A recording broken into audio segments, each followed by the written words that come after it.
five-star customer experiences. We are taking roofing companies like yours to the next level and beyond. Service Titan. We are built for this. See what we can do for roofers at servicetitan.com. ESPN 710, Los Angeles Sports. And it is the biggest show on the radio. Mason and Ireland is on for your Wednesday afternoon. Mason, Ireland, best show on the radio. Here we go, Wednesday, June 25th edition of the Hall of Famers. Just once here today, Johnny I, John Ireland, the voice of your Lakers. And now, by the way, we have official confirmation from Jeannie Buss and Mark Walter that the deal is happening, Jack. Their first comments came out today. You can see those at ESPN Los Angeles. Meanwhile, another Lakers person is here. The great Mike Trudell sitting in for Mace. Mace Vacation Week continues. I'm sad that I'm not there in person today, like yesterday, to nudge Trudell. Him and I are such good nudging partners. Producer War is here. Producer Brian Cohen, the social media team in the back. And it is NBA Draft Day number 1. The first round of the NBA Draft is happening tonight at the Barclays Center in Brooklyn. Of course, the Lakers don't have a draft pick tonight. They have one in the second round, but could some moving happening? Well, we'll see. We'll talk about it. Mason and Ireland on the radio, live on 710 ESPN. Mason and Ireland on the radio, live on 710 ESPN. Because that's what we do on the biggest show on the radio. Mason and Ireland with Trudell, your Wednesday afternoon right now. Good afternoon. Gang's all here. Michael's here. Whoa. Pepe will be along. Trudell is here. There he is. And the draft is tonight. Now, for those of you who don't know, Trudell and I have covered many drafts, but in 1978, the number 1 pick in the entire NBA draft was Michael Thompson out of the University of Minnesota. And Michael, back then, it was certainly not as big of a deal as it is now. Where were you in 1978 when you found out you were the number 1 pick in the draft? I got flown with my parents to New York City to meet with the commissioner, Larry O'Brien, at the time. And I had heard that the rumor was I was going to go number 1 in the draft. Right, it was no big deal. I remember going up in the commissioner's office at NBA headquarters, Trudell. It was just me, my parents, the commissioner, maybe a couple of his assistants, and some guy with a Polaroid camera documenting the occasion. And that was crazy. It. Well, it's a 2-night television event. It's the Oscars. I mean, just thinking about how different it is, and you at least got to go through some of this with your son Clay. Right now, he was when Clay was drafted. Were you and Julie at the draft? We went to we were sitting in the audience. So you knew that Clay was going to go fairly high, but not he wasn't in the conversation for number 1. No. Now, in hindsight, he certainly would have gone higher. He should have gone number 2 to Minnesota. I begged. What's his name? David Kahn. Your old tennis partner. My old tennis buddy in Portland. I begged him. I say, man, draft Clay number 2, man. You need a shooter to go along with Ricky Rubio, and him and Kevin Love are very good friends from Lake Oswego, Oregon area, and that'd be a perfect fit for the Wolves. But he says, nah, he's not a first rounder, is what he told me. John, you remember who went number 1 that year? Yeah, that in was what year? That was a Kyrie year. Kyrie. Yeah, 2011. And Kyrie would still go number 1. Yeah, of course. And Derek Williams went number 2 out of Arizona. I mean, number 3 was... All right, so you guys have kind of taken me where I wanted to go. A lot of people get super excited about the draft. Of course. And I don't think people... Well, last year, people were like... But, Michael, I don't think people realize that half of the players that get taken tonight, literally half of them, won't pan out. You can look at any draft. 5 or 6 of these guys will be great. 5 or 6 of these guys will be busts. And most of the other 20 guys will be, okay. You can say that about all the major sports drafts. Right. That's why I would be Les Snead. What? F them picks. Oh, no, you can't do trade that. Him. So you would have traded Jokic. You would have said, I don't need that fat little Serbian. Yeah, but you know when Jokic... big Serbian. Hey, big Serbian. Hey, you know where Jokic got taken? Yeah, 41st. I know. Draymond Green, look, he's undersized. We don't need him. You can't do that, Iris. Jalen Brunson. Right, another one. Who wasn't Anybody drafted. could have taken him. Well, you're making my point. These guys don't know what they're doing. Hold on, though. But still, we can name the exceptions of the guys that worked out. But more often than not, the higher you get drafted, the better you are. Like, just by the numbers, there are more number 1 overall picks that have been good than number 3 to number 10. Like, generally speaking, you're better off drafting higher. Right, or having more shots at it, having more darts at the dartboard. Tonight, the Brooklyn Nets, because of all these trades that have been made over the past few days, have 5 first-round picks. 5. Mike, would you keep all 5, or are they probably going to move a couple of those before we get going here? No, I don't know why you would want 5 picks Why not? all in one draft. Stop building your team, Trudell. Well, it's a little different from like the Fab Five at Michigan or something, where you can recruit the guys that you want to pair together. In this case, most of the picks are in the 20s. Yeah, and to John's point, maybe one of the 3, if you have 3 picks in the 20s, works out. What I would want to do is, let's say that I would be waiting by my phone or having made a bunch of phone calls before, and there are some teams that probably, like veteran teams, that need an actual rookie to play because they can't afford to bring in a free agent, and I would want them to move into that spot and then give me a first in the future, right, that I could use either to take the pick or to stack the asset tree. So that's what I would do if I were Brooklyn. Sam Presti showed us how to do it. He's put the blueprint down. Draft now and then give the team time to gel over time. Yeah, but you can't do that in L.A. The Lakers won't go through a rebuild like that. That's also not a blueprint that you can bank on, because the reason, of course, they were able to do a lot of it was because of the Shea Gilgeous-Alexander. Nobody knew he was going to be Paul this good. George. No, but I'm saying, that's where a lot of the first-round picks came from. Right, yeah. And then Shea ends up being the superstar, so that's what set up their run. By the way, Michael, Trudell and I talked about this yesterday. I do not think the Clippers deserve to get killed for the Shea trade. At the time, I heard you guys talking about that. At the time, they were getting Kawhi Leonard and Paul George. I think I would have done it. And if Kawhi knew Shea was going to be this player, he wouldn't have asked for Paul George. Nobody knew or saw this coming with Shea. We knew he was a good player when he was a rookie, but we didn't know he was going to be the MVP and a top 5 player in the game. So when the second Cooper Flagg gets drafted tonight, his salary is slotted for next year. What's he going to make? Roughly $10-11 million? That's in my game of games today, so I'm not going to tell you. Okay. Matter of fact, that's the tiebreaker. Oh, question. Okay. Well, good. I won't look it up. Yeah. But what did you make in your first year in the NBA? Listen, man. When you were the number 1 overall pick in the whole draft. People always ask me this question, Trudell, and I try not to sound petty or ungrateful or try to belittle I'm sure it was a lot of money, but it's not $11 million. Because it's still a lot of money today. Right. Know, people listening to us right now are going, Thompson, you're complaining about that salary before I give it out. So I'm not complaining about it, folks. I realize it's a lot of money back in 1978, and I realize it's still a lot of money today that people would love to make. But you're right. Comparatively speaking, compared to what the young guys are making today, it's a mere drop in the bucket. It's per diem money. But I made, coming into the league as a rookie, $250,000 a year. Today, that's still great money. But today, that's not even the NBA minimum. Oh, no. The NBA minimum, I think, is like around $900,000. Right. Yeah, so that's the least you can make. Goes, and then, at least Clay came along later. Your family benefited from the increase. What did Clay make in his first year? About 1.7. And he was the 10th pick, 11th pick? Yeah. I think the 11th pick now makes about 3.5 because the million keeps going up. Yeah, just exponentially. It's been I ridiculous. asked both of you guys, what's the comp for Cooper Flagg? And Michael gave some good answers. Tom Chambers was a good answer. Kevin Garnett. Karolinko and Garnett. Andrea Karolinko. I said Grant Hill. You won't believe, our old friend Brian Scalabrine, who now does stuff, Michael, you and I both go on his show. He does stuff on Sirius. He played for USC, played for the Celtics.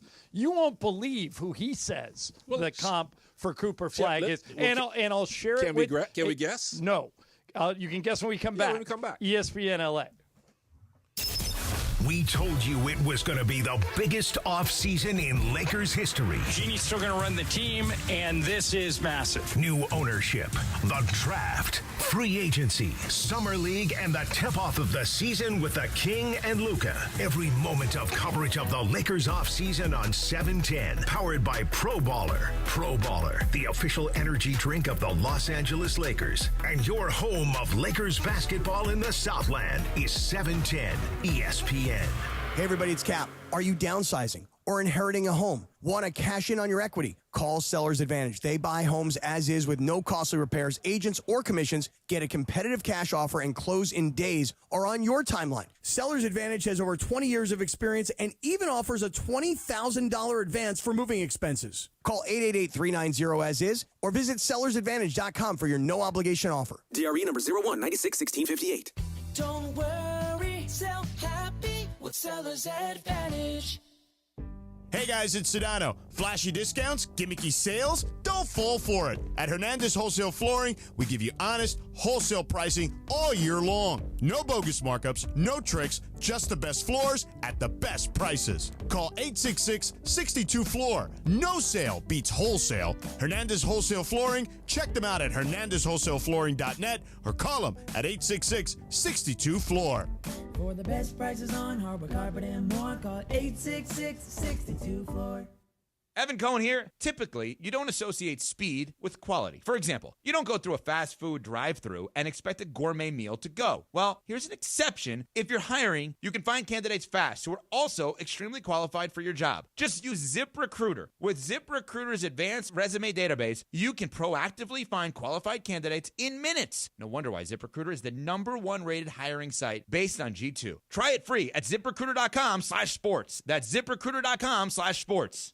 Hey, Joe Fortenbaugh here. Whether you're locking in your home run picks or riding with your favorite golfers this summer, ESPN Bet is your sportsbook for all the action. Go from checking stats on your favorite teams and players to placing bets in just a few taps. Plus, new customers can get $100 in bonus bets when you make your first $10 wager. Download the ESPN Bet app and sign up with the promo code JOEQ to get started today. Must be 21 plus. Gambling problem? Call 1-800-GAMBLER. Terms and conditions apply. See app for details. Offer not available in New York. You're checking out the Waba Grill Lunch Hour here on Mason and Ireland. Sup, people? Why do they grill to order at Waba Grill? Because it's just better for you. Their Asian-inspired menu has high-quality proteins, fresh steamed vegetables, and signature sauces. Download the Waba Rewards app today or order online at wabagrill.com. Waba Grill, it's for you. Just like Mason and Ireland are for you. Tell me if I'm weird here. Don't answer that question. You're weird. I knew that was coming. The Waba Grill Lunch Hour rolls on right now. All right, Mason and Ireland, Mike Trudell in for Mace. Michael Thompson is here. Pepe will be along shortly. John, I'm just glad that you come in with the Beatles here, which Michael acknowledged over the years of Thompson and Trudell as being the superior band of the Rolling Stones. No. So I'm glad that we were able to set the tone the right way by playing the Beatles here. You know you're wrong about this. No, the Beatles are the greatest band of all time. No, they're not. The Stones are. No, longevity. Their songs are more soulful. Have more meaning than the Beatles songs. And yet we just came back to the Beatles and not the Rolling Stones. No. The Rolling Stones songs have more soul to them. Right. Well, Sympathy for the now Devil. Brian's already looking for comeback with the next Rolling Stones. No, Sympathy for the Devil. What Beatles song can you compare to that? You disagree with my father like that. Give Me Shelter's the greatest rock song of all time. That might be true. Thank you. Remember when my father came on our show? May he rest in peace. And he successfully argued the case for the Beatles. Well, that's because your parents are so nice. We never want to argue with them. That's right. All right. Anyway, John. My bad. So we were just talking about a comp for Cooper Flagg. And everybody's doing that today. He's going to get drafted at 5 o'clock tonight at the #1 overall pick in the draft. How come you guys don't like his nickname? The Maine event, because he's from the state of Maine. I don't hate it. It's just not, it's not. Doesn't jump off the page for you. It's just like a little too obvious. It's not terrible. Yeah. Will I call him that if I do a report on him from the sideline? Probably not. Will you call him that? Yeah. I can 100% guarantee you will call him that next year. So every year we try and figure out who the #1 pick is going to turn out to be. Well, not every year, because obviously the year before that we knew it was Wemby. Right. Now, Wemby, I wouldn't trade Wemby for Cooper. Oh, no, of course not. You wouldn't trade Wemby for anybody. No. Now, no, period. No. Hang up. Yeah. So, but every year, I remember when Andrew Wiggins came out, everybody said, this guy's can't miss. Right. And he has won a title. He has been an all-star. Yeah. But he isn't can't miss. He's not one of the best 25 players in the league. He's a good player. Right. But every year, people do that. So Brian Scalabrine, who I love Scal. Yeah. He works on the Celtics broadcast. He does a serious show with Frank Isola. He's a Celtic. Why do you love him? Because he went to SC. And he was really good to cover when he was at SC. That was a really fun team. You will not believe who he thinks Cooper Flagg is going to turn out to be. And I'm going to ask you if this is in any way disrespectful. Well, the way you're setting this up, I'm going to pre-disagree, even before I hear what he says. He says Cooper Flagg is the next LeBron. Listen to this. LeBron has scored 50,000 points, doesn't have a go-to shot. I'm not sure he has a go-to shot. He's just a basketball player that makes things happen. LeBron's a freak of nature defensively. He's a freak of nature defensively. LeBron can run point. He can run point. 6'8" point guard. 6'8" point guard. Like he trends like that more than a shooting guard or a Kawhi Leonard or anything like that. And it's just, he doesn't want to say it, but That's what it's going to be. Michael, is it disrespectful to LeBron to say Cooper Flagg is the next LeBron? Yeah, he's good, but I don't see him as a comp to the way LeBron plays. I don't see that, and I've watched all of his games. I just don't see that at all. That's like saying Harold Minor's the next Michael Jordan. Which everybody said. Yeah, maybe they tried to, speaking of nicknames, they tried to tag Baby Jordan on Harold Minor. No, I don't see Harold that. Minor never made an all-star team. I mean, nobody knows LeBron's game like you, Trudell. You see Cooper Flagg as the next LeBron as far as games? No, this is when we go through these exercises and we all have names, like there are a couple sacred names that should not be mentioned at any cost, right? And LeBron is certainly one of those, Jordan, Kobe. Like the name that I was thinking of a current player is closer to Jason Tatum. Now, I think Tatum has a little bit more advanced in kind of the shot creation, ball skills, but Tatum is a lot bigger than people realize. He's basically 6'10". He rebounds, he defends, he can switch to bigs, and like that's the part of Cooper Flagg's game I think that is probably underrated, how good he is, and that's why you mentioned guys like Kirilenko or KG. And I think the offensive polish is going to keep coming, but he's a winning player now, and I do think that of all the guys in the league, size-wise, Tatum, John, if I had to give you a player that I think of a little bit when I see him, would be closer to Tatum than a LeBron, who's LeBron's a freak of all freaks. Like I'm not even putting his name. Yeah, out there. I think it's unfair to compare anybody to LeBron. To be honest, it is. All right, so you mentioned Jason Tatum. Yeah. With two moves over the last 24 hours, Celtics GM Brad Stevens has Boston under the second apron. He saved over $100 million in taxes. First, he traded Drew Holiday, and then late yesterday afternoon, he traded Kristaps Porzingis to the Hawks. Shams Charania says they might not even be done. Jaylen Brown and Derek White are two people that Brad Stevens wants to keep, but apparently teams are making offers for Jaylen Brown and Derek White. Michael, how surprised would you be if Jaylen Brown got traded before 5 o'clock today? Yeah, I don't know if I would trade him. And if I'm a team, Trudell, I don't know if I would want Jaylen Brown. Not that he can't play, but for $60 million a year, you have $300 million on his deal. Yeah, you have to be Jokic. You have to be Giannis. You have to be LeBron or younger LeBron for me to spend $60 to $70 million a year on you. Yeah, I agree with that. I just think that of the way that Boston is approaching this, we know why they're cost-cutting, but they're getting worse. So I see some people like, oh, I can't believe the Celtics were able to get under the... Well, yeah, because they're trading better players to get worse ones to come in, and they're sort of self-sacrificing, taking a gap year, and then they're going to try to rebuild up the next year around Tatum when he comes back healthy. But if I'm them and I get a call about Brown that maybe even some people are like, well, I don't know about that return. Apparently Utah is ringing their phone off the hook for Jaylen Brown. Wow. Danny Ainge and his son Austin are now running the Jazz, and they really want to go get Jaylen Brown. If they give me a marketing, I'd do that deal. Well, okay, so it's going to be a lot more. It would be probably Markkanen, Clarkson, I'd do the maybe deal. Sexton. Well, Utah also has a ton of picks, which Boston could use. You got to make the salaries come within 25%. But it's a tough thing to do though, because Tatum and Brown as a nucleus, of course, just won the title last year. The flip side though to that argument, and why I would be taking that phone call, John. So let's say Tatum comes back healthy and Brown comes back healthy, but when they won the title, their supermax extensions had yet to kick in, which meant they could afford Derek White and Drew Holiday and Kristaps Porzingis and Al Horford. So this veteran, excellent core that I thought that's where Brad Stevens really made a lot of great deals. Well, you can't bring in that type of talent around Tatum and Brown the next time. It has to be like the OKC model where it's all the young guys coming up. And so how do you do that? That's the thing that makes me potentially answer that phone call. And if they're going to give you enough, and maybe you can pressure him, Michael, then you may have to do a deal like that. Trudell, why did the players agree to such a restrictive collective bargaining agreement that basically hinders your chance to make more money and make easier moves? Why did they put these kind of restrictions in? Michael, it was either agree to it or don't play a whole season. The owners had him over a barrel. The owners said, we're instituting salary control. And remember, it was in 2011 when we had the lockout?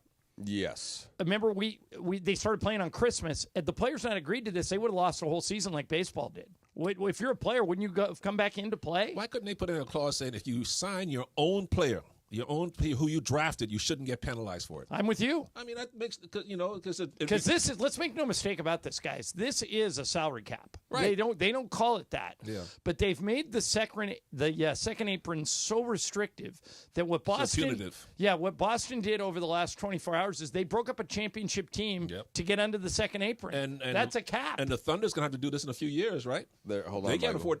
Your nemesis. Oh, don't open the door. It's Pepe. Your nemesis just walked in. Let him in, How dare Brian. you. No. Let him in immediately. Let him hang out there for This another man minute. should not need to wait to get into the door. He should have a card access. Of course. No. They won't even give him parking. It's unacceptable. I just of all that, Michael. The flip side of that is, and it sounds like you're gonna bring this up in your quiz later.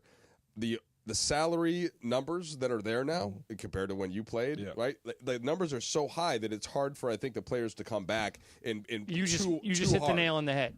There's so much money. Michael, the reason, to answer your question, the reason why the players allowed it is the owners agreed to give them 51% of the total revenue of the league. Yeah. And so they knew as the league would grow that if you were a good player, you were going to get paid. And that's why they agreed to it. But if you're a decent player like Austin Reeves, then you're going to get punished. Well, the decent players are still getting paid a ton. Yeah, I would say relatively it's speaking. the players that come into the league only for a couple of years, and are you going to make enough to have to feed your kids for the lifetime? Not compared to a regular person, maybe, but it's nowhere near the amount that you just mentioned. The Jaylen Brown, the $60 million, that's generational wealth on top of generational wealth. All right, coming up next, Pepe's here. We'll get Pepe Mantilla in here, and we'll spin the wheel of questions. First, I got to tell you about ZipRecruiter. If you are hiring, you got to use ZipRecruiter.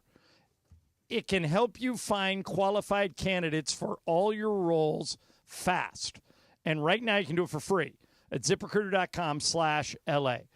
Ian Siegel, the guy who invented ZipRecruiter, puts it this way. They don't leave anything to chance. They help you find qualified people quickly. How quick? 4 out of 5 employers who post on ZipRecruiter get a quality candidate within the first day. So quit screwing around and go to that website to use ZipRecruiter for free. ZipRecruiter.com/LA. Again, that's ZipRecruiter.com/LA. ZipRecruiter, the smartest way to hire. The fun way to drive home is with Sedano and Cap. Coming up today at 3 p.m.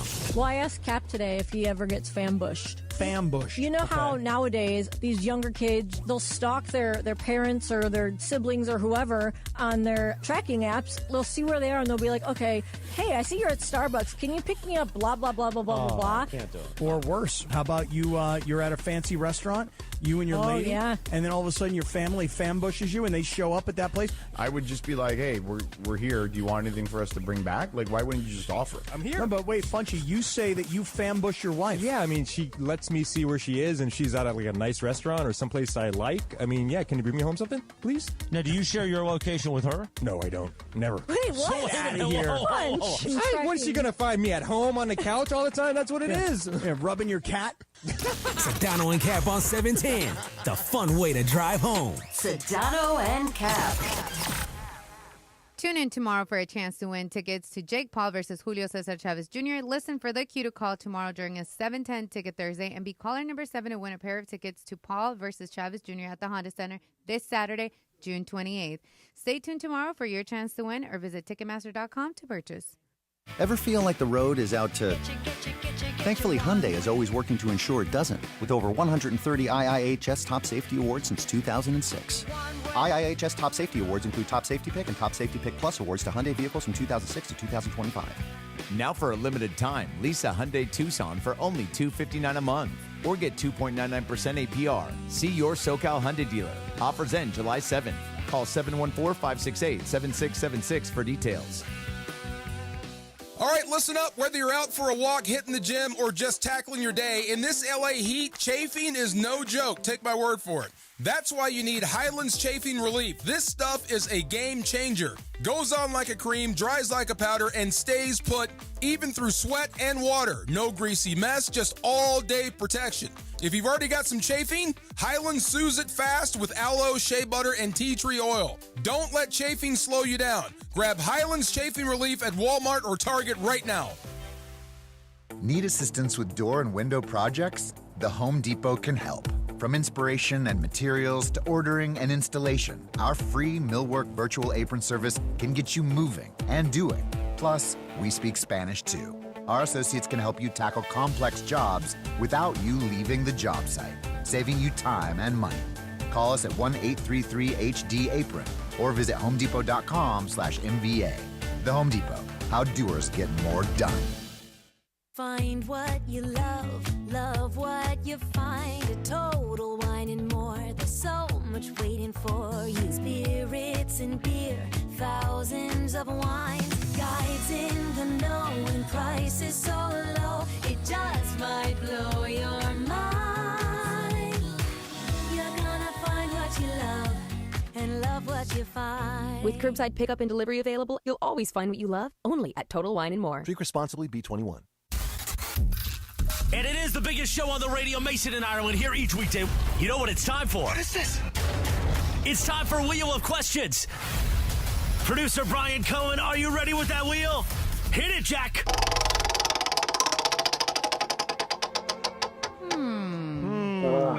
That's a dumbass question. Probably is. Yeah, probably. You know, it's from me. It's okay.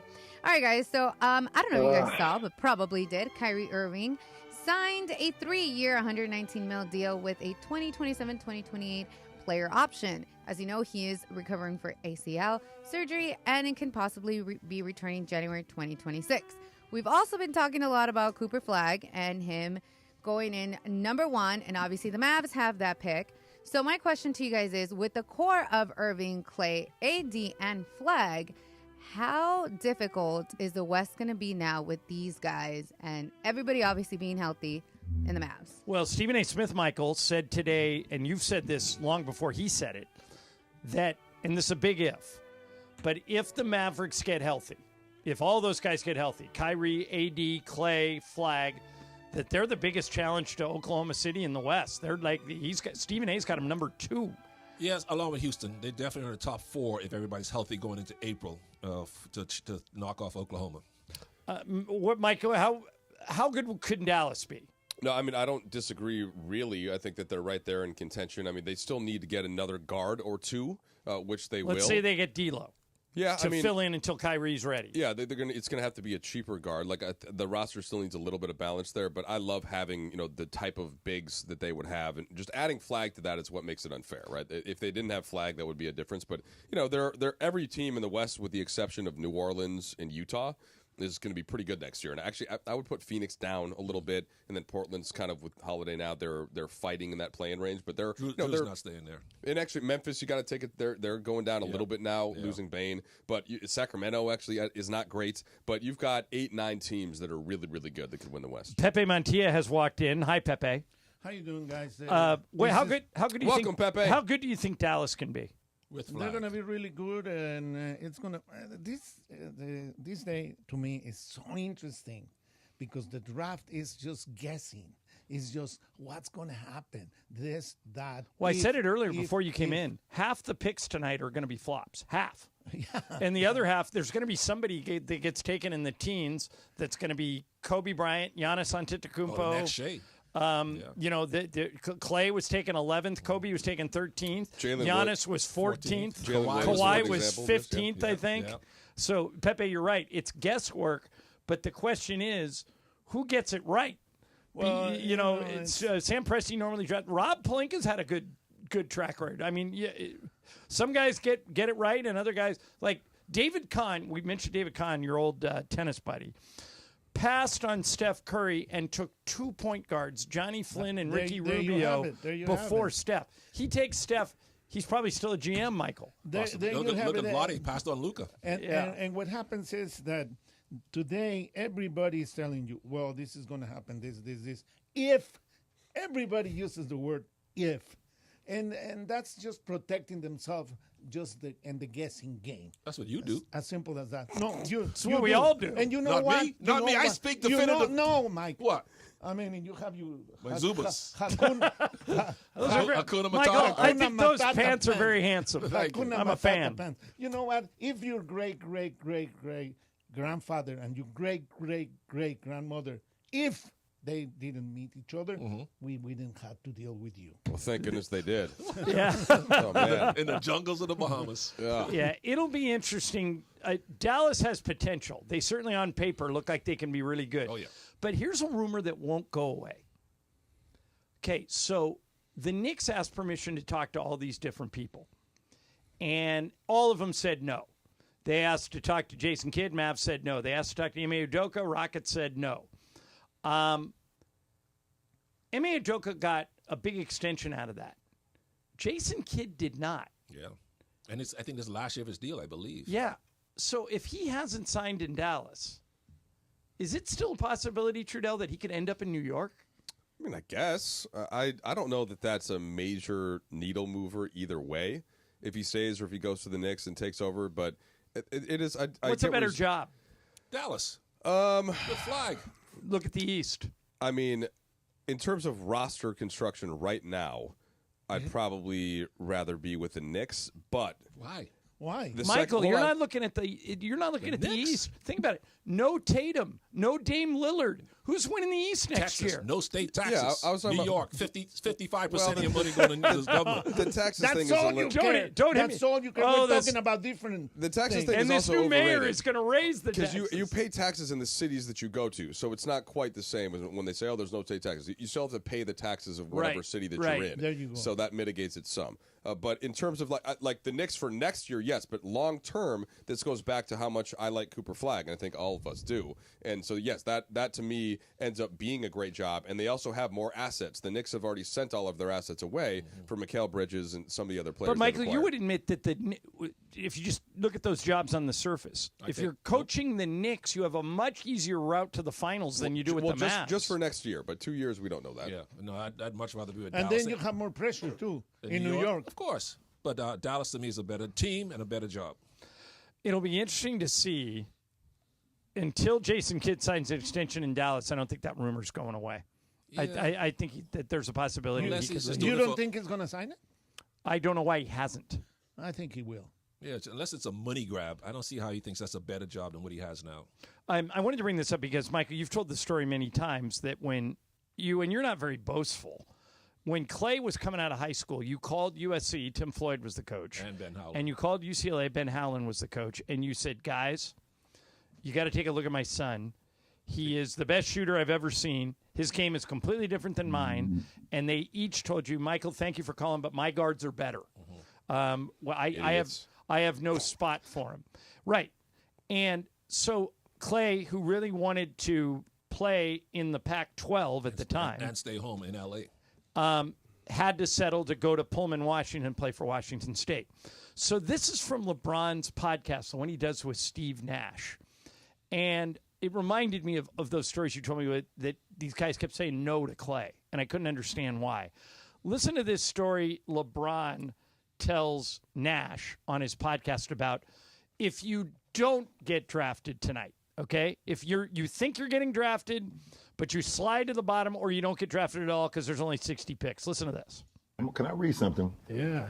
I'm going to read something. Dig in the archives. Yeah, I'm going to dig in the archives. So I have a group chat with me, Bronny, and Bryce. Okay.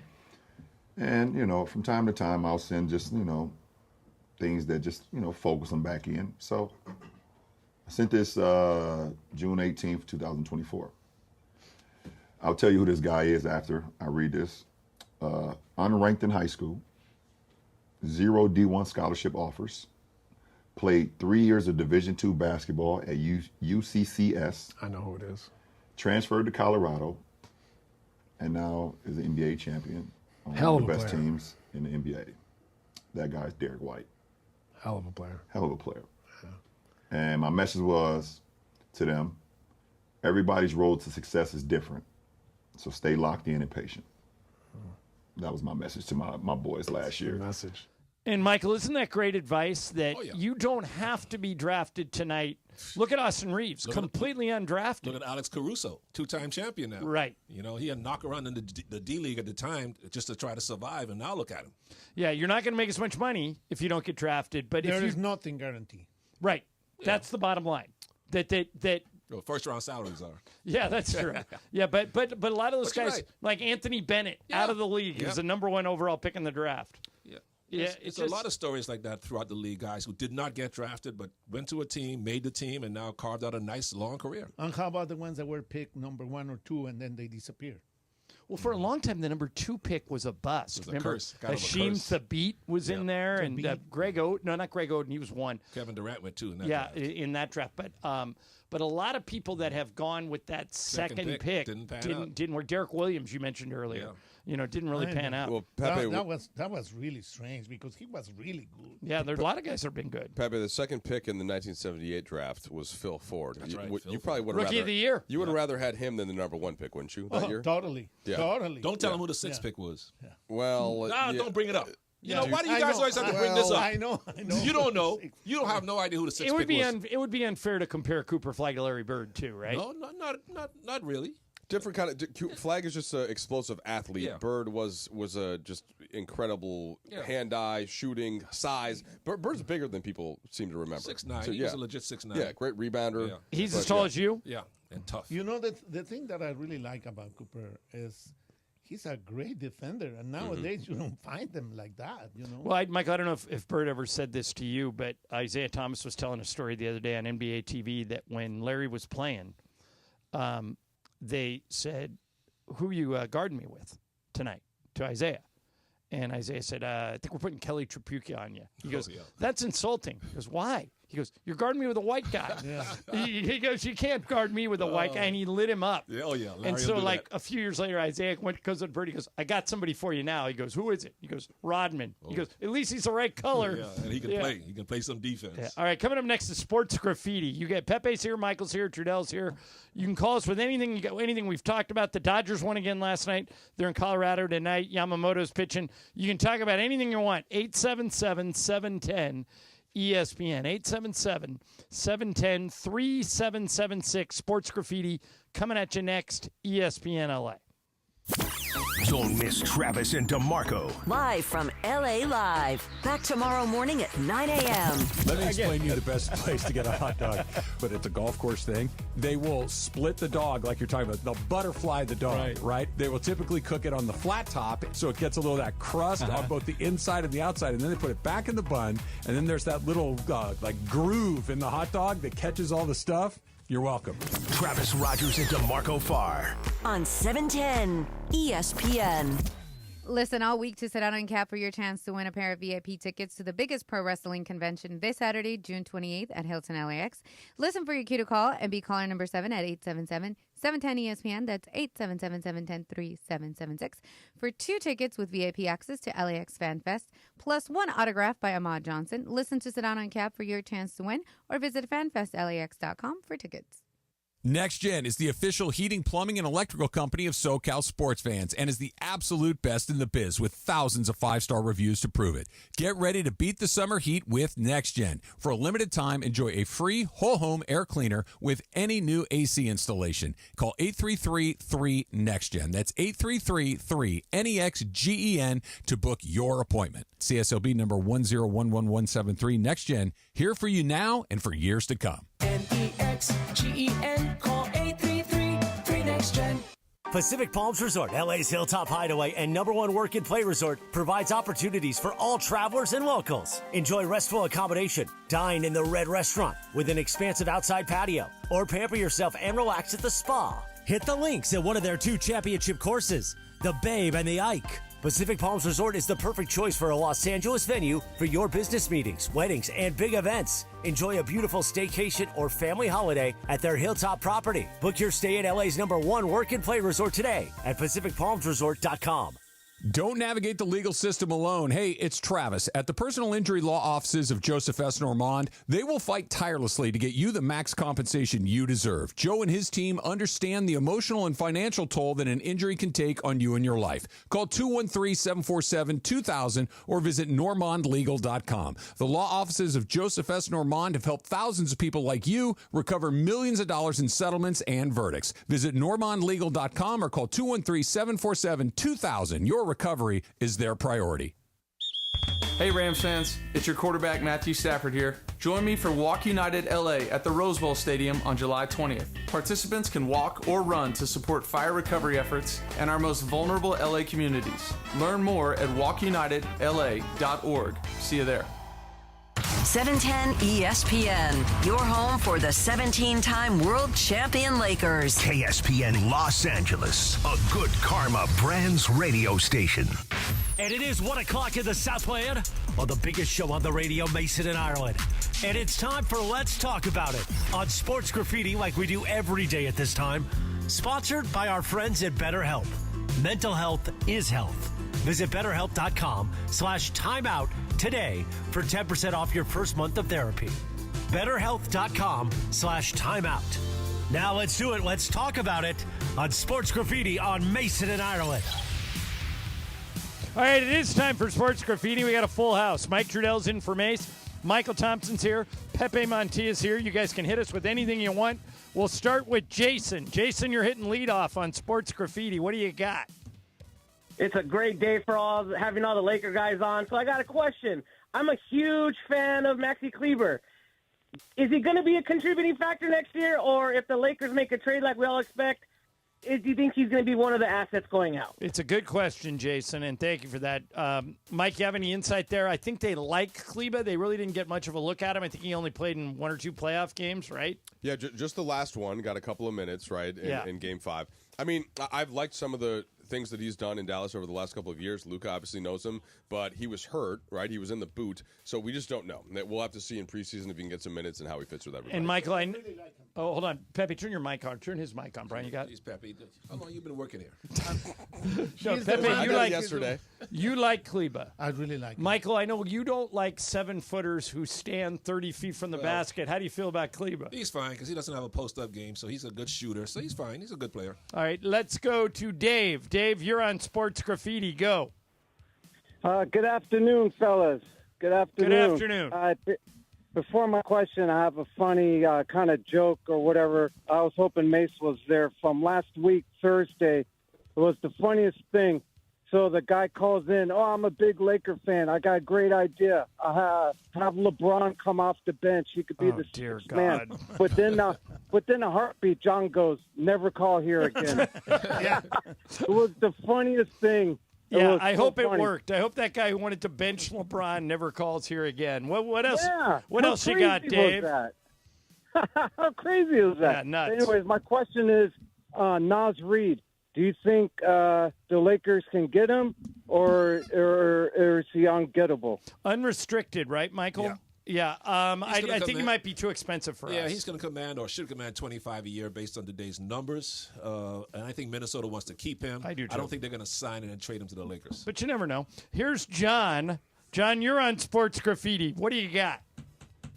Hey, what's going on, guys? Hey, first of all, John, been following you since the KTLA days, so what's up, brother? Hey, got a question for MT. MT, I was down on the coast. I live here in San Clemente. It's close by, but were you riding an e-bike with those crazy zebra pants on this weekend? Yeah, I was out there smoking a cigar. Wait, don't was you with a cigar, and I'm like, MT, and you had earbuds, and you were going by, and my wife is like, "Who's MT?" I go, "Babe, it's one of the greatest Lakers ever. It's Michael Thompson, the Laker Lakers." ever. She's That's like, right. "Calm down."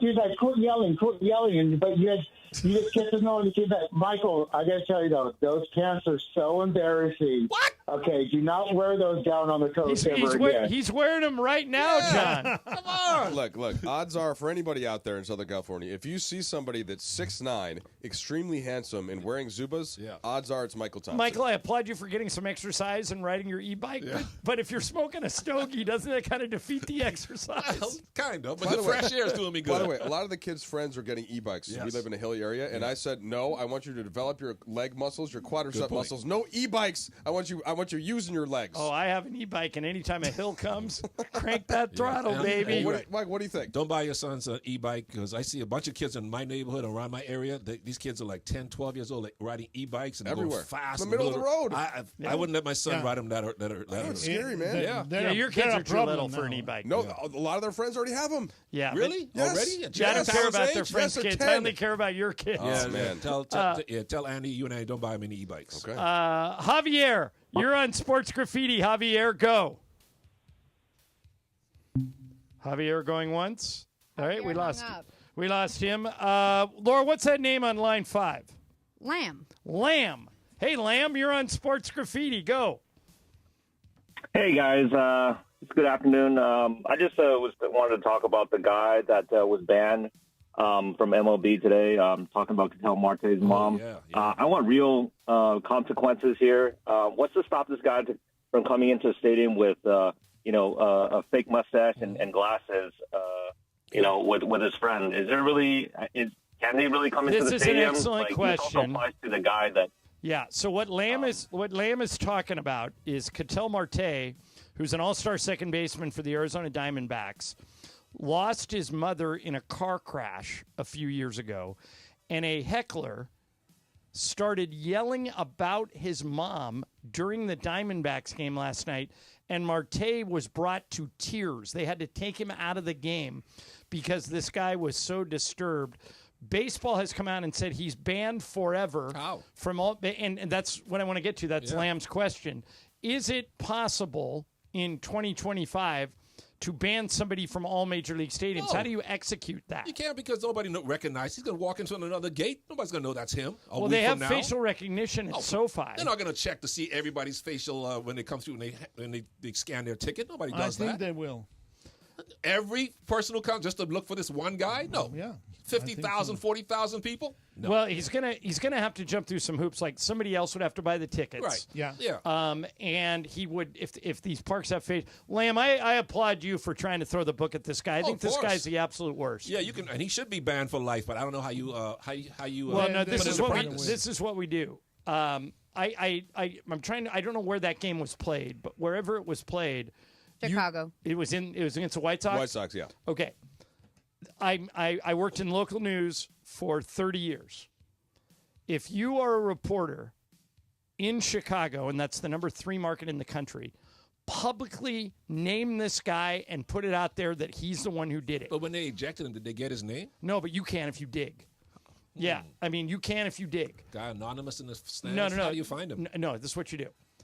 I'm sure when they took him out of the park, they said, show us some ID.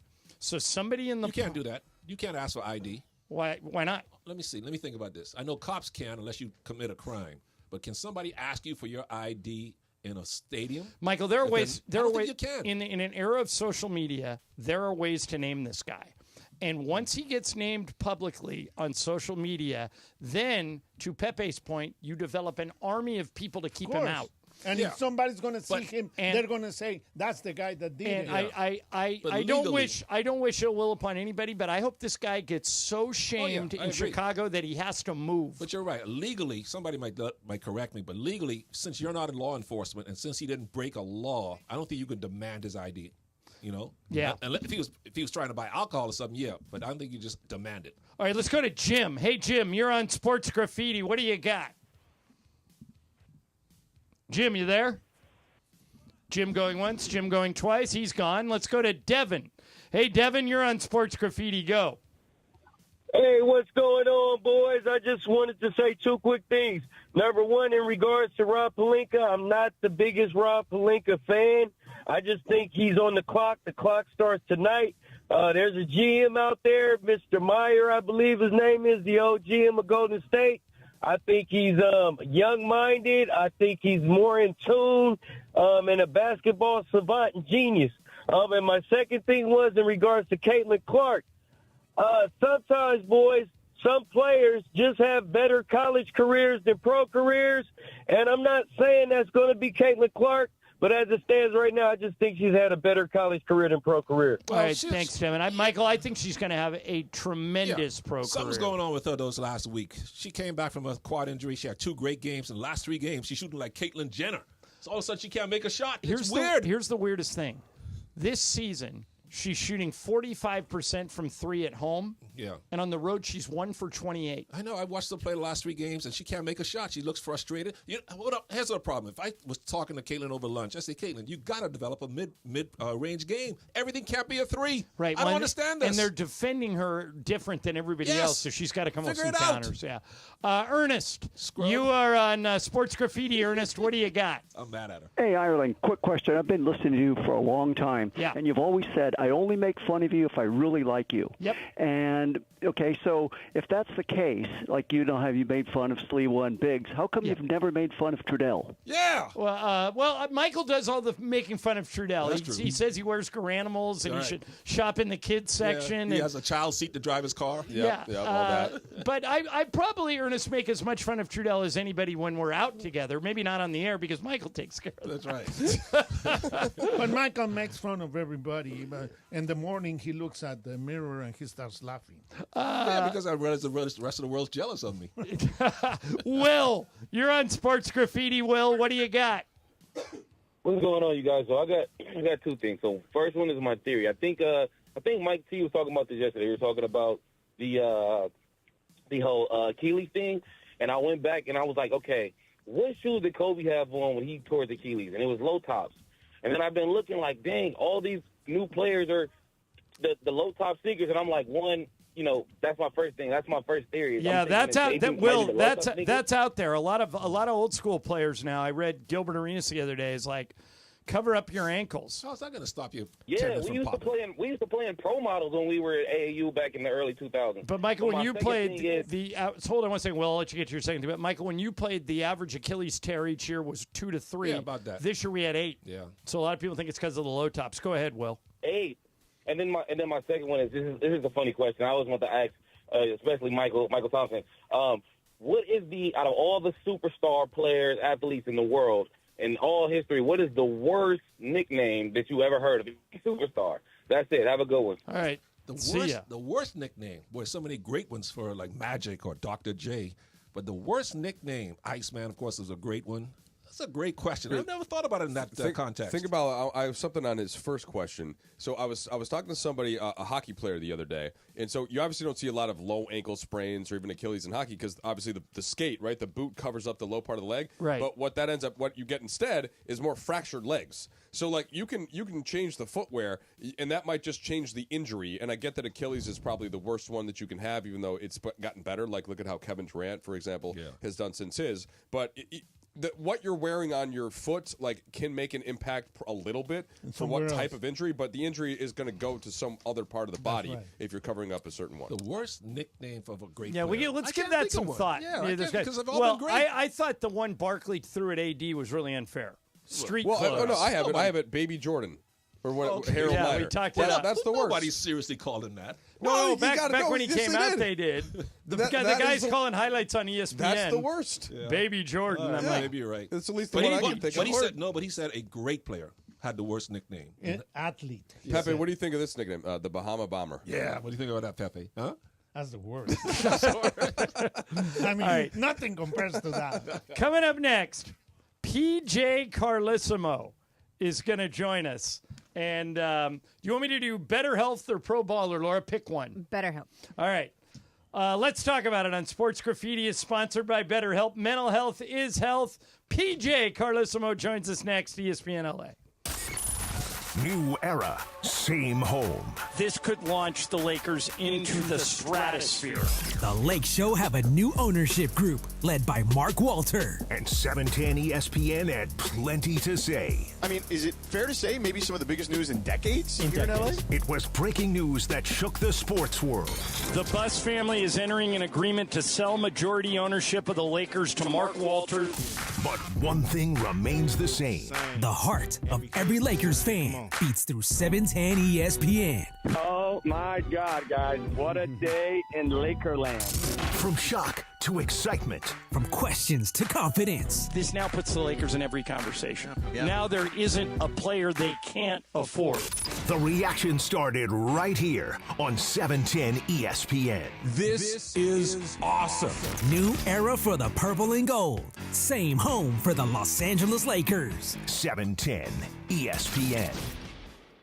Be sure to catch Let's Talk About It on Sports Graffiti, weekday afternoons at 1 p.m. on Mason and Ireland. Sponsored by BetterHelp. Mental health is health. Visit BetterHelp.com/timeout today for 10% off your first month of therapy. BetterHelp.com/timeout. Hey, it's Cap. Thinking about selling your home? Seller's Advantage makes it easy. No agents, no commissions, no open houses, and no costly repairs. With Seller's Advantage, we'll make you a fair, competitive cash offer with no surprises. Check out what one of the sellers had to say. Seller's Advantage was a lot easier, faster, and more rewarding than listing my house.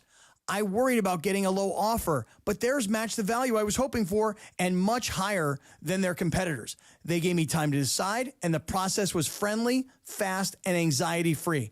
I highly recommend Seller's Advantage. Call Seller's Advantage today. 888-390-AS-IS, 888-390-AS-IS, 888-390-2747, or visit sellersadvantage.com for your free, no obligation cash offer. That's sellersadvantage.com. DRE number 01961658. Don't worry, sell happy with Seller's Advantage. Evan Cohen here. Whether you're locking in your home run picks or riding with your favorite golfers this summer, ESPN Bet is your sportsbook for all the action. Go from checking stats on your favorite teams and players to placing bets in just a few taps. Plus, new customers can get $100 in bonus bets when you make your first $10 wager. Download the ESPN Bet app and sign up with promo code USL to get started today. Must be 21 plus. Gambling problem? Call 1-800-GAMBLER. Terms and conditions apply. See app for details. Offer not available in New York. In a world parched for excitement, one drink will emerge. Twisted Tea, the refreshing thrill ride of flavor. Recreating its classic role as the hard iced tea that goes down smooth. Twisted Tea doesn't just taste like real iced tea, it's made with real brewed tea and a 5% kick of alcohol. Taste the adventure with Twisted Tea Hard Iced Tea. Keep it twisted. Twisted Tea Brewing Company, Cincinnati, Ohio. Please drink responsibly. And it is Mason and Ireland, the biggest show on the radio. And we know Mason loves to throw out scenarios. I threw a bunch of scenarios out there yesterday. A lot of people screamed at me on Twitter, which is fine. Don't use all caps. Don't use all caps. More of Mason and Ireland on 710 ESPN and always on the all-new ESPN LA app. There you go, Michael. Little gimme shelter for you. I knew it was coming. Guitar riff ever. Well, and the greatest, most soulful rock song How ever. could it be the greatest if it's not Prince playing? What do you mean?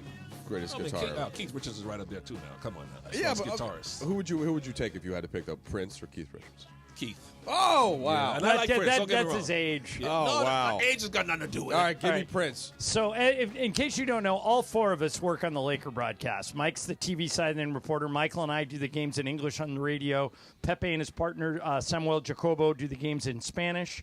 So we watch games all year long. And the question I've been asked the most since Sunday night when OKC won the title is, are we looking at a dynastic run the way OKC is set up?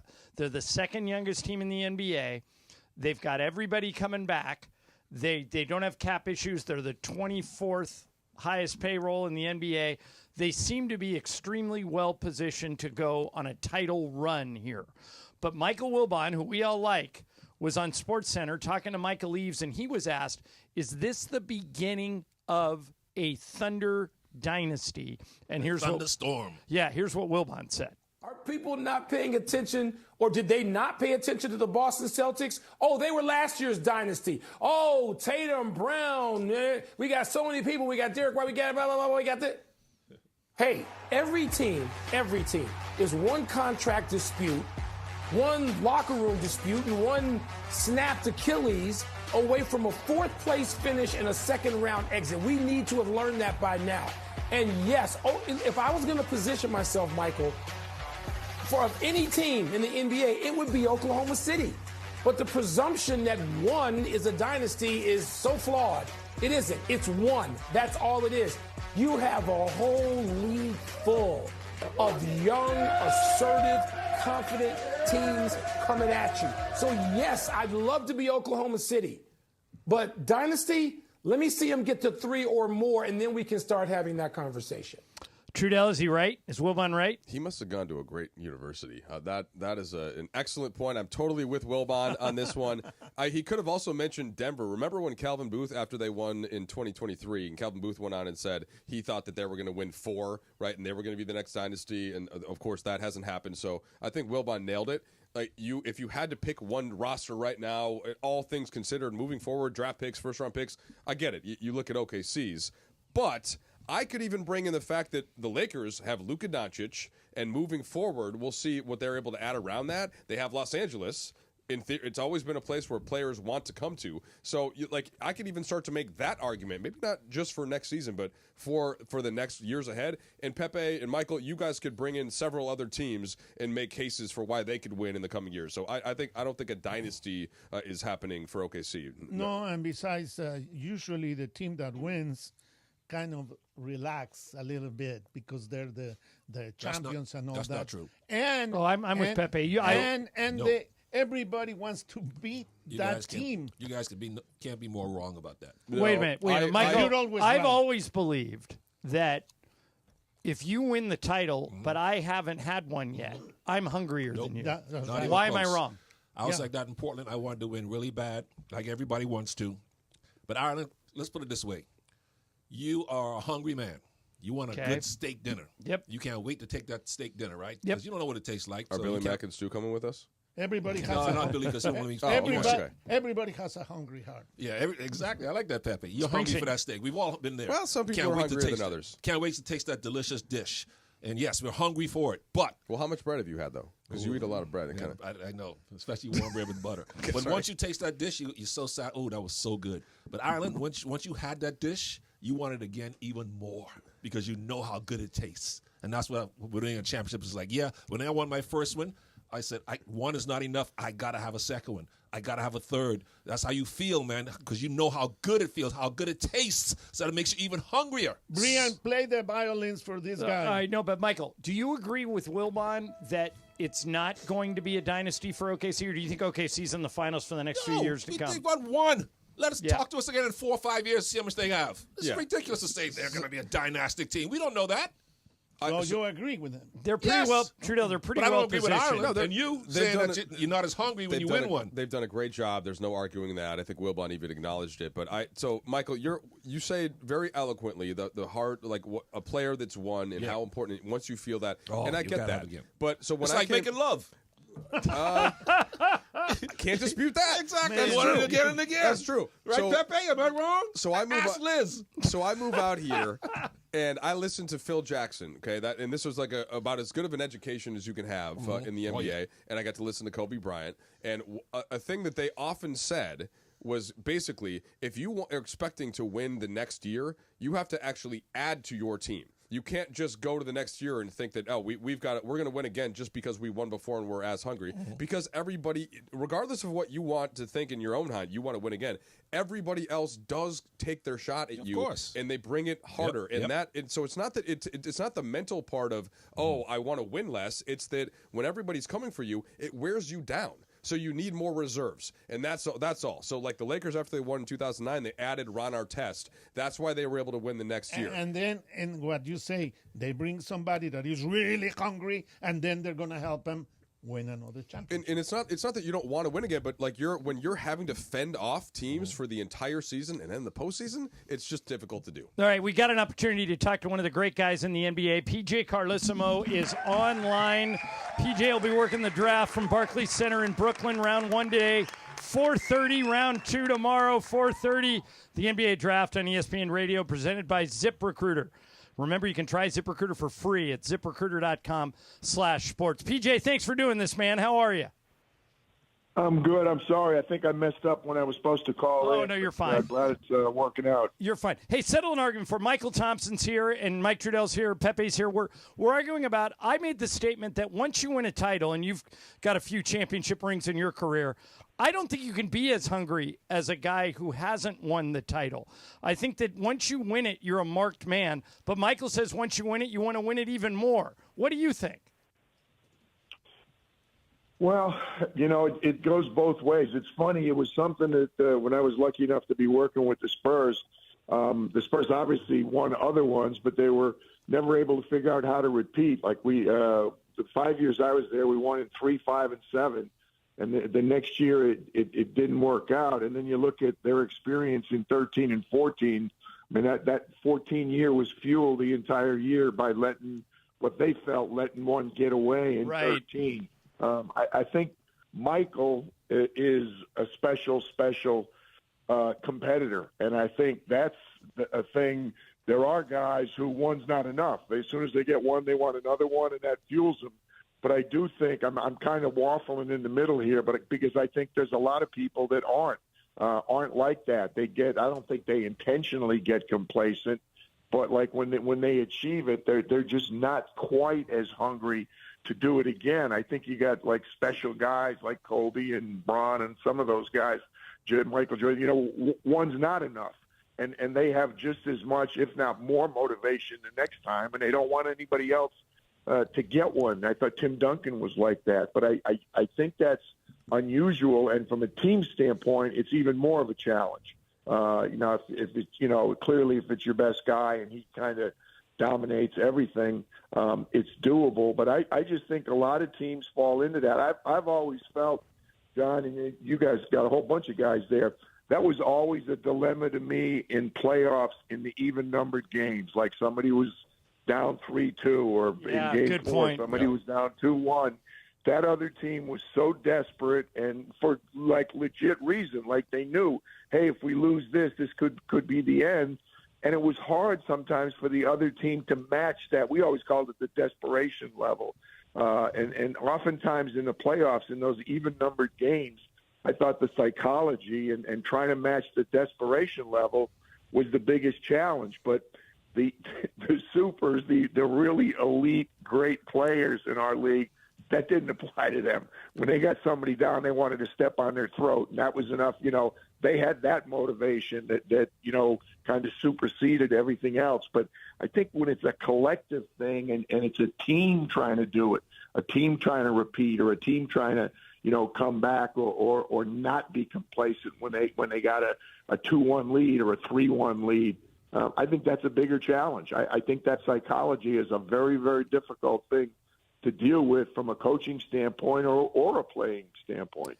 Yeah, PJ, if I have this right, before your great run at Seton Hall, you were at Wagner College in Staten Island. And so around 1978, Michael Thompson goes number 1 in the draft. Of course, the draft's coming up later. Do you remember seeing Michael? Like, did you ever scout Minnesota? Was it kind of known at that time? Did people talk about who was going to go number 1? Never heard of him. What do you remember in 1978, that draft year? I knew what level of player we could get at Wagner, and I knew when guys were 10 levels above that. So I didn't spend much time thinking about Michael or wondering what might have been. I knew what level he was on. Couldn't get him. Well, I don't mean that you could get him to Wagner. I just mean like just being the general awareness of, this kid from the Bahamas is potentially going to be the first ever international number 1 pick. Yeah, I remember, but I'll be lying if I said to you I was as avid about the NBA as I am now. We got somebody from Bimini this year, and I know Michael knows. Oh, yeah, VJ Edgecombe, yeah.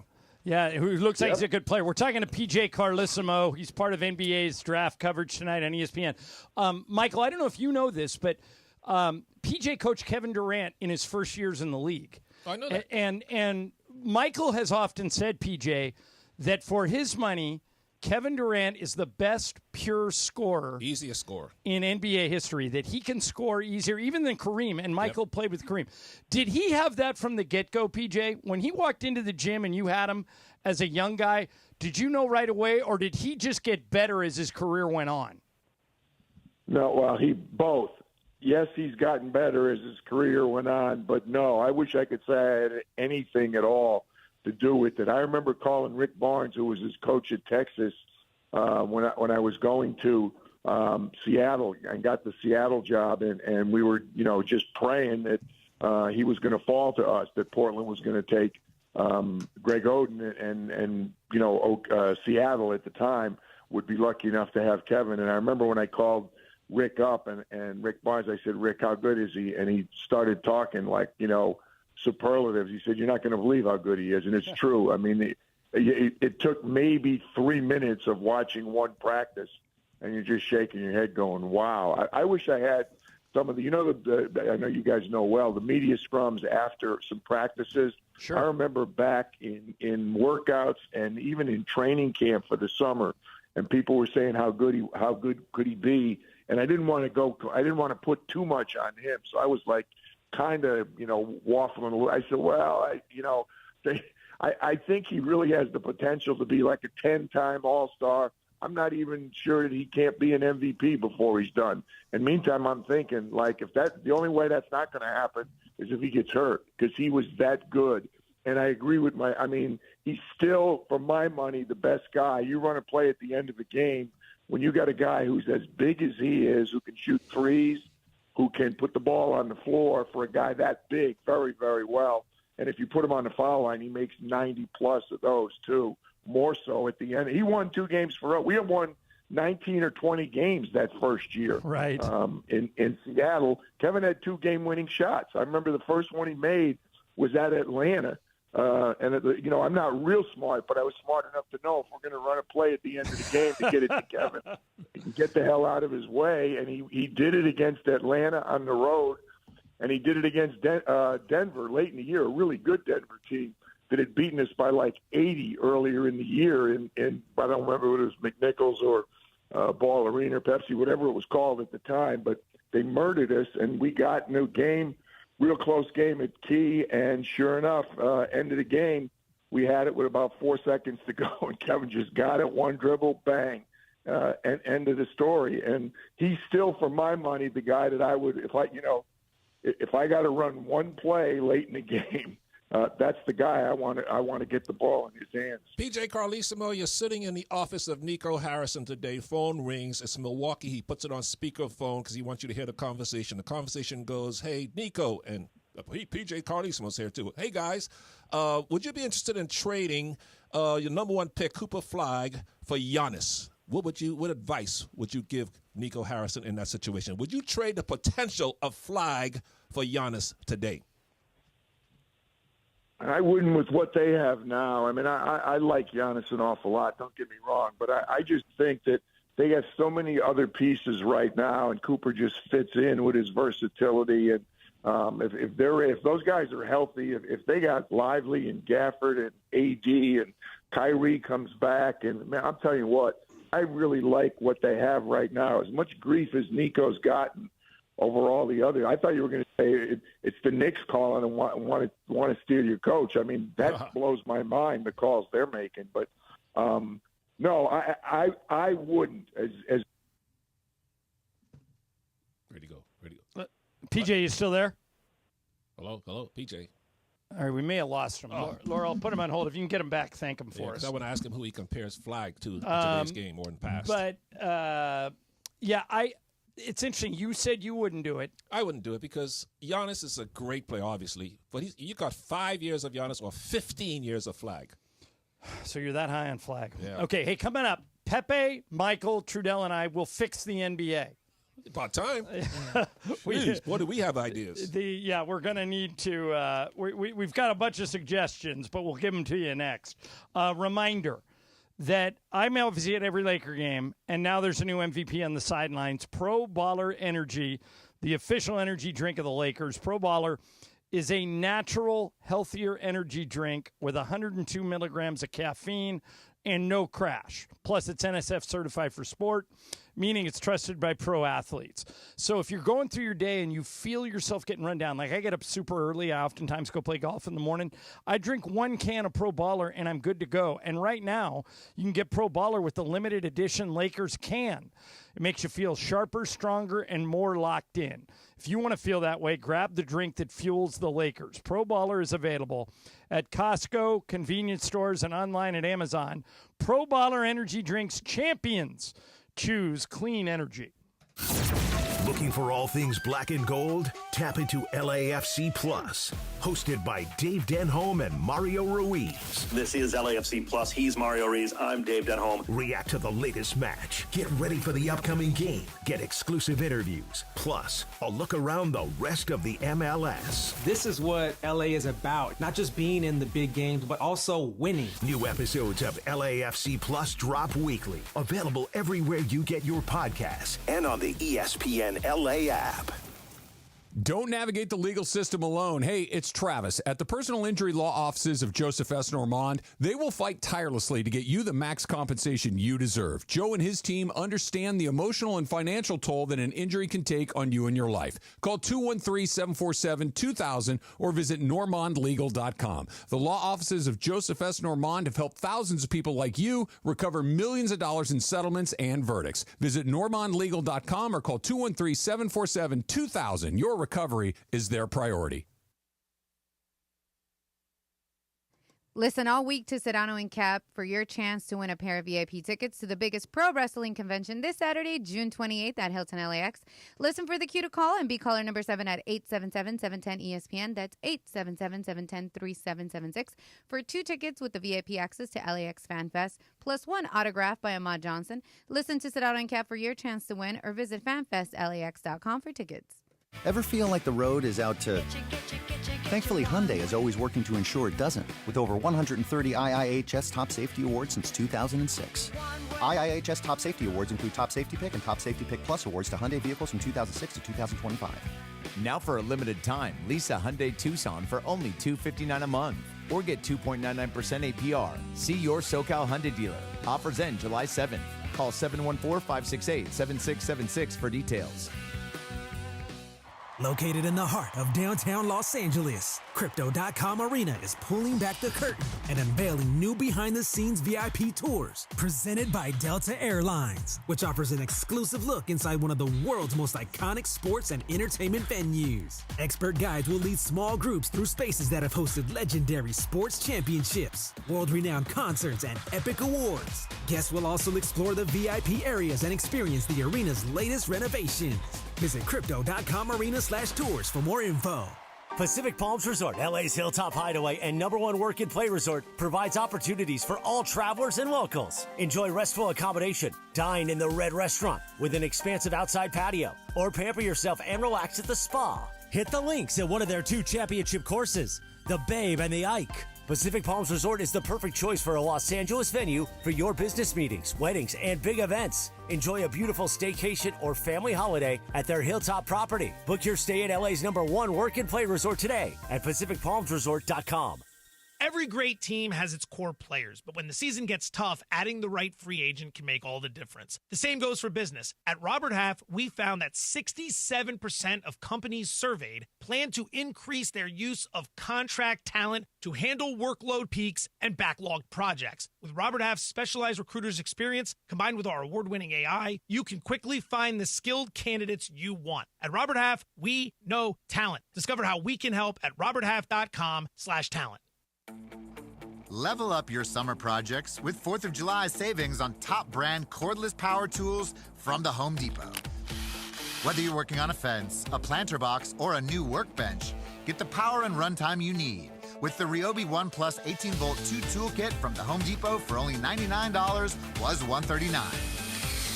Get 4th of July savings on the cordless power you need to make summer projects easier than ever. Right now at the Home Depot. And it is Mason and Ireland, your Wednesday afternoon. Trudell in for Mace. Don't forget the NBA Draft Round 1 tonight at the Barclays Center in Brooklyn. You can hear all the coverage, courtesy of ESPN Radio, starting at 5 p.m. tonight on 710 ESPN AM and on the ESPN LA app.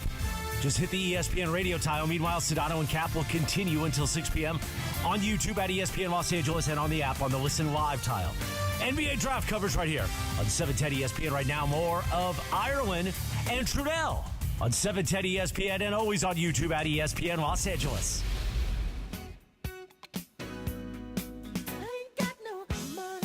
There you go, Trudell. There's a little Prince for you. There we go. Minnesota's finest. We're so glad that we were graced as a state by the presence of Michael Thompson, who, of course, came for the weather, being from the Bahamas. But Minnesota not only had Prince, who else they had one of the best. Ooh. Bob Dylan? Bob Dylan. Yeah. Yeah, both of them. I thought you were going to say Morris Day at the time.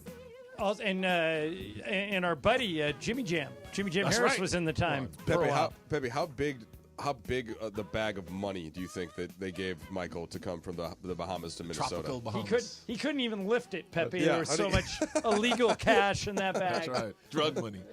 All right. Now, wait a minute. A sheep full of Save that. Ireland teased something else. So save the but one this Kevin Durant thing. Yeah, save that. No, we'll get to that. We'll get to it. Yeah. But first, I want to ask you this. So everybody seems to be commenting on these 8 Achilles tears, which is 5 or 6 more than we've had in past seasons. In the playoffs alone, we had Jason Tatum, Damian Lillard, and then the worst one, Tyrese Halliburton in Game 7 of the Finals. Michael, if they came to you and they said, we want to try and stop all these Achilles injuries, what can we do? I suggested yesterday, get rid of the preseason. Just get rid of it. Start the regular season 2 weeks earlier. Get rid of all the back-to-backs. Use those 2 weeks. And then people aren't playing on back-to-back nights. That's one idea. My buddy Colin Cowherd on his show said, change the playoff series until you get to the finals to best of 5. No more best of 7s in the early rounds. Best of 5, lighten the wear and tear. If they called you and they said, Michael Thompson, we want to peel back on these injuries, what should we do? What do you tell them? The only thing that makes sense is what you said. Get rid of preseason, stretch the season out, no back-to-backs. Other than that, you could tear your Achilles on the first day of training camp. There's nothing you could do to prevent that. Nothing. Trudell, you agree? Well, so I asked Robbie Sika, know, Dr. Robbie Sika. You guys know him well. Great guy. And this is somebody who studies injuries, okay? And has for his whole career. So John, he says something about the preseason. It's a little bit similar to you, but it wouldn't be eliminating games, but potentially limiting the preseason games, even if it's by 1, and extending the preseason to do more strength training and just more practice in general. Bring him in earlier? Bring him in earlier, or instead, if you have him in for a month, instead of playing 6 games, maybe you're playing 4 and you're practicing more and you're having guys go to the weight room more. Like you need to build up the muscles to be able to endure the way that guys play now. So that's what he said would be the first thing that he would do. So eliminating the preseason and extending. Well, you're not eliminating the preseason, but maybe instead of Pepe, I would eliminate the preseason. But he says you actually need the preseason games, because what you don't want is guys coming in after a long offseason and going immediately to a game that matters. That's when you can get the muscle tears that we're talking about. Right, but what would happen? You have to have preseason games. No, but Mike, what would happen is instead of having preseason games, you do what the NFL does or what college football does. You invite another team in and you do dual practices and you simulate games and you get the same thing. So you're doing a game, but nobody's getting paid for it. Well, they're getting paid the same if they were. Yeah, but why would you do a simulated game when then the owners and arenas and sponsors Pepe, and television that's what I was doesn't get to to. Every monetize time it? I suggest one of my ideas, like this, eliminate the preseason, or Colin's idea, cut everything to best of 5. What I get back from my bosses is, how do we make up the revenue? How you just took away 6 games of revenue from us, Ireland. How do we get that money back? And I don't always have the answer, but I think with these back-to-backs, and Michael, it drives Michael and I crazy that when somebody pays, there was a game Michael and I did, and Clay called him, and Michael said, you guys are in New Orleans tonight, right? Clay goes, yeah, nobody's playing. Me, Steph, Draymond, we're all sitting because it's the second night of a back-to-back. I hate that a fan who spends all that money to go to a game to see the stars, and because it's the second night of a back-to-back, that's why I want to limit the back-to-backs. But if they called you, if Adam Silver called you, said, Pepe, I want to limit these injuries. I'm sick of these injuries. I'm sick of these guys sitting out. What would you do? I will extend the season, eliminate the back-to-backs, because I don't like it either. But I don't like the fact that in the postseason do the five games every round.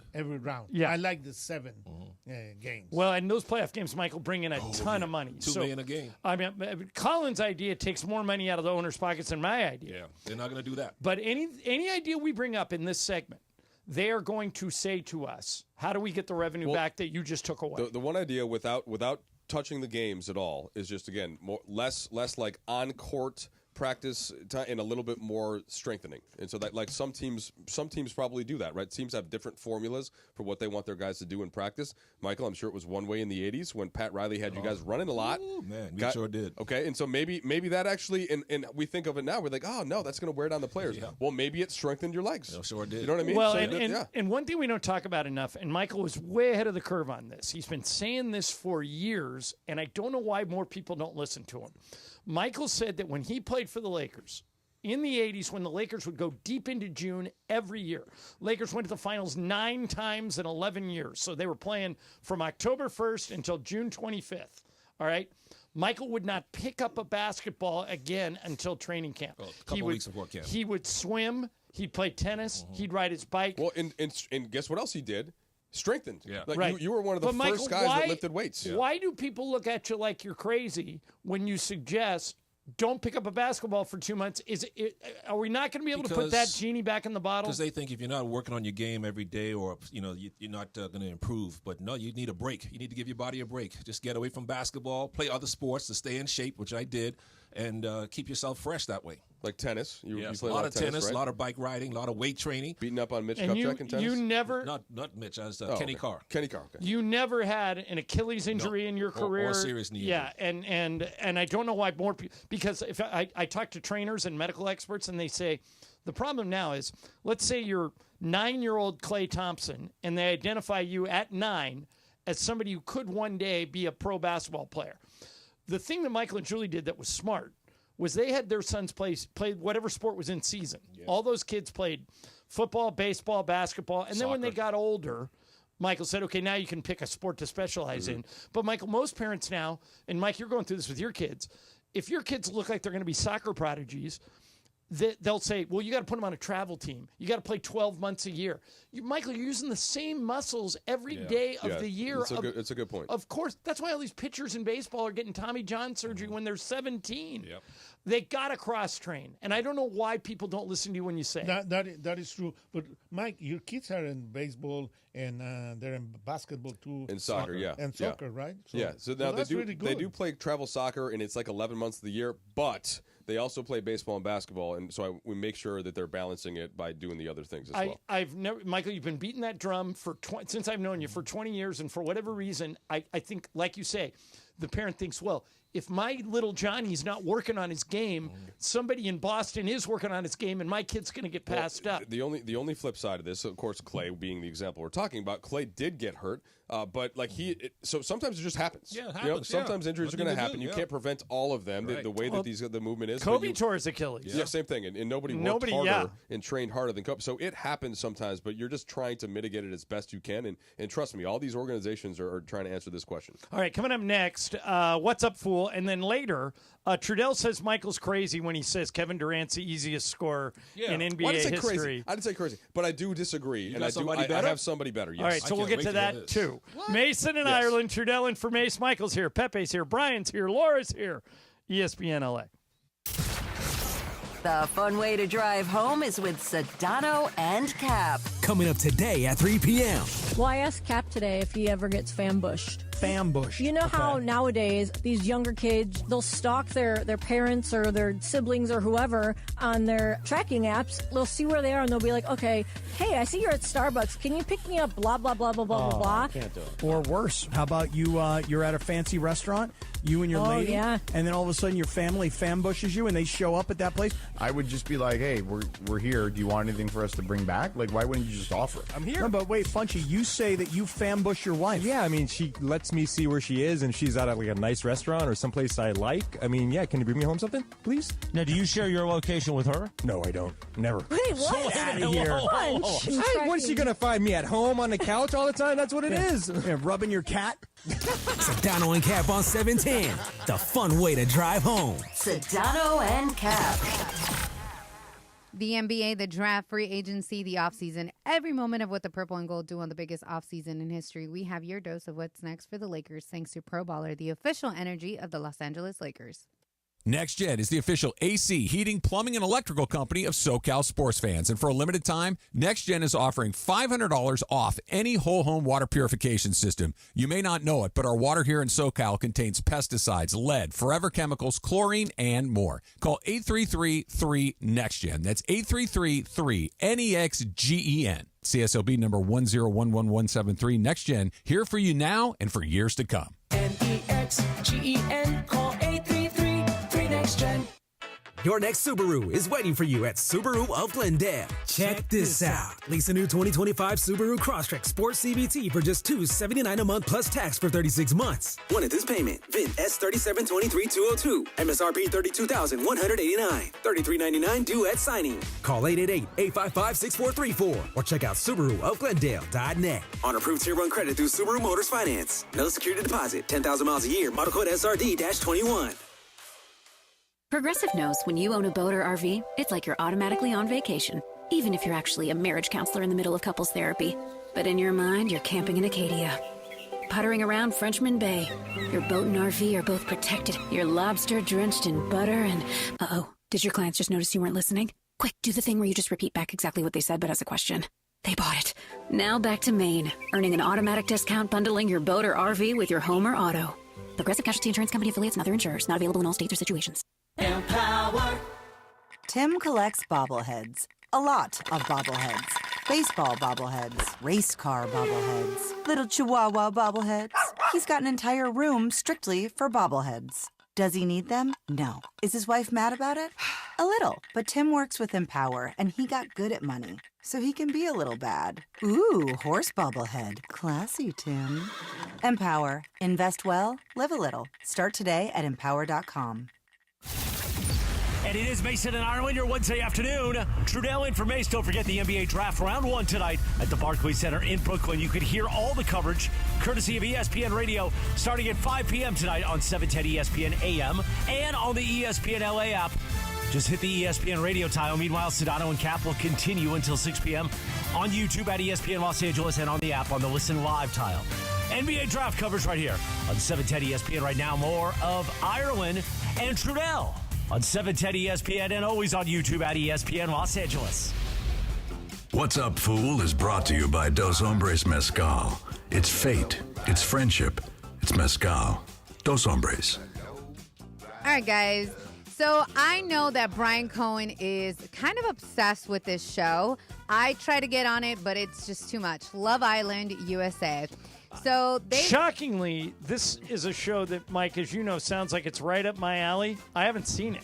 It's just a lot. It's on. Brian, for are you 6 still? days. It's on like every night, right? It's on 5 nights a week. Yeah, are you and Allison in 5 nights a week? Yeah, we're in 5 nights a week. I prefer Love Island UK because Okay. I think, So do I, think the honestly. Brits are funnier than the Americans. But last year's Love Island USA was very funny. I have not watched this year's yet. Well, people have been on this one, people that don't even see it. But I found this interesting. So the show put on a message throughout their social media platforms last night and also before the show aired about cyberbullying. It said, the key word in Love Island is love. We love our fans. We love our Islanders. We don't love cyberbullying, harassment, or hate. So obviously this is like a guilty pleasure TV show. And my question to you guys is, and it can be related to athletes as well, can reality shows responsibly balance drama, which is what brings in the ratings, with the mental well-being of their cast, or is this just not attainable? I think if you agree to go on a reality show, anything goes. I think you have to be prepared for what's happening next. You can't go on a reality show and then say, they picked on me or they bullied me. You put yourself in that situation. I think you got to live. You made that bed. You got to sleep in it. So, John, you've watched some of the Housewives series before, yes?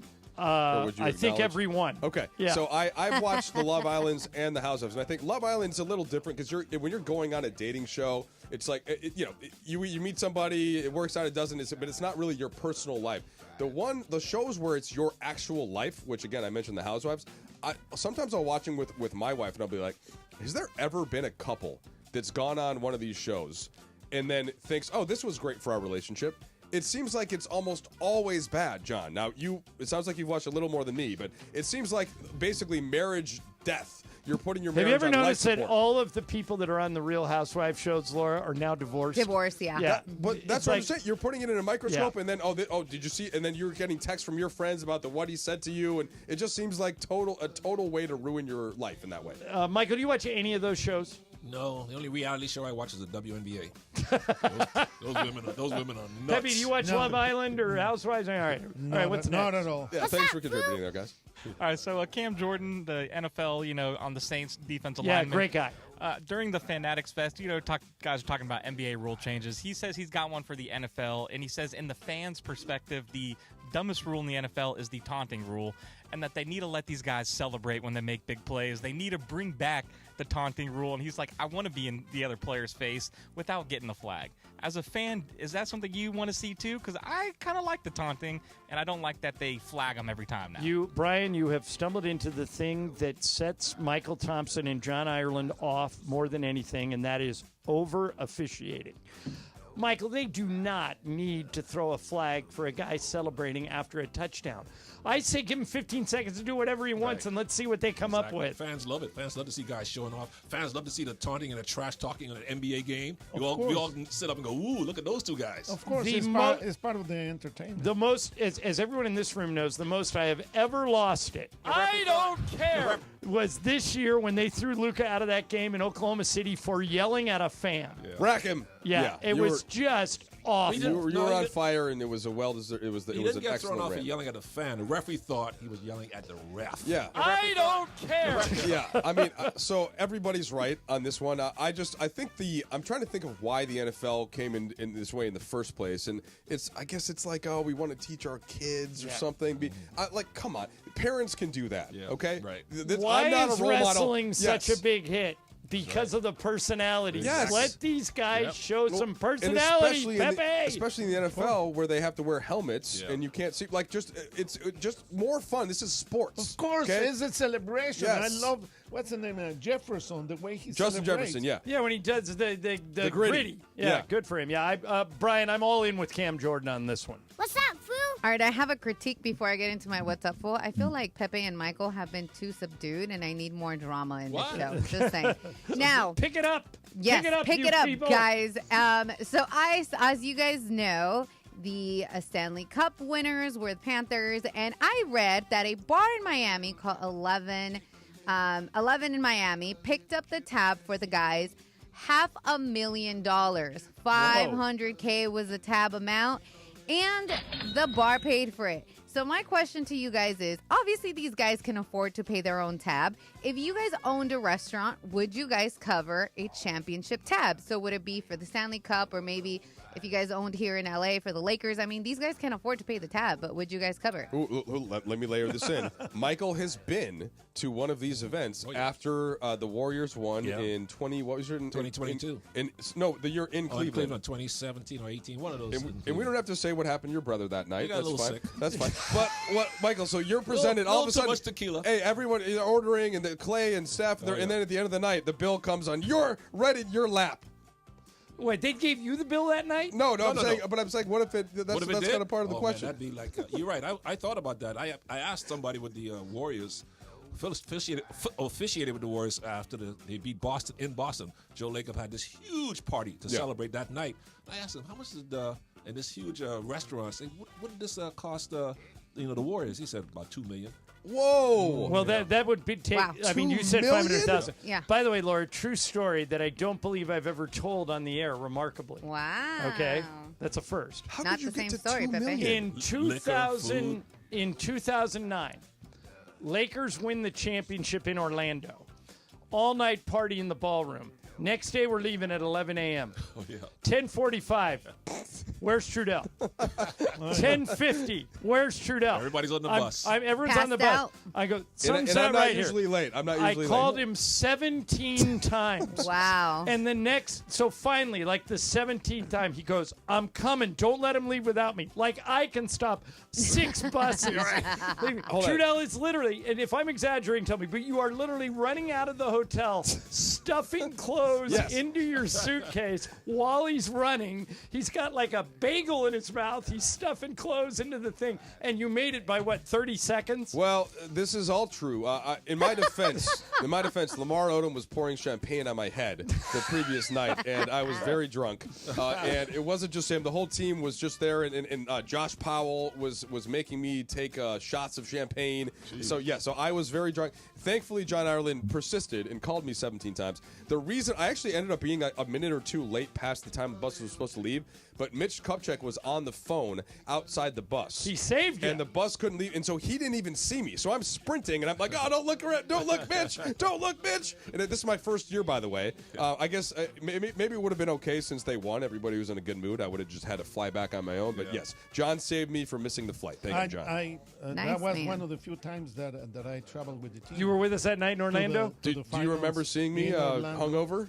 I was ashamed of you. All right, you guys got one more? What's up, I got one more here for you. Okay. So, Tubi, the streaming service, has come out, and they're saying they're going to have a 6-part docuseries with number 1 pick Cam Ward. And a couple of NFL GMs said not necessarily the smartest move as the number 1 pick. You don't need that extra pressure. And I saw that there was a couple of streaming services that actually approached Cooper Flagg for the same kind of, docuseries. And my question is it smart, or would you, in that case, as a number 1 pick, sign up for that your first year to be a docuseries? Well, Brian, we just happen to have a former number 1 overall pick sitting in this room. Why didn't NBC or CBS send a camera along with Michael Thompson? God, I would love to see that footage. If they would have asked you, can we follow you around with a camera your rookie year, would you have let them? Heck no. Why? I want some privacy. I mean, unless they're going to give me $5 or $10 million. But no, I want to be at home. I don't want no cameras around and stuff. When I get away from the court or from the locker room, I want to have my own time. I don't want no cameras following me around. They are going to give you money.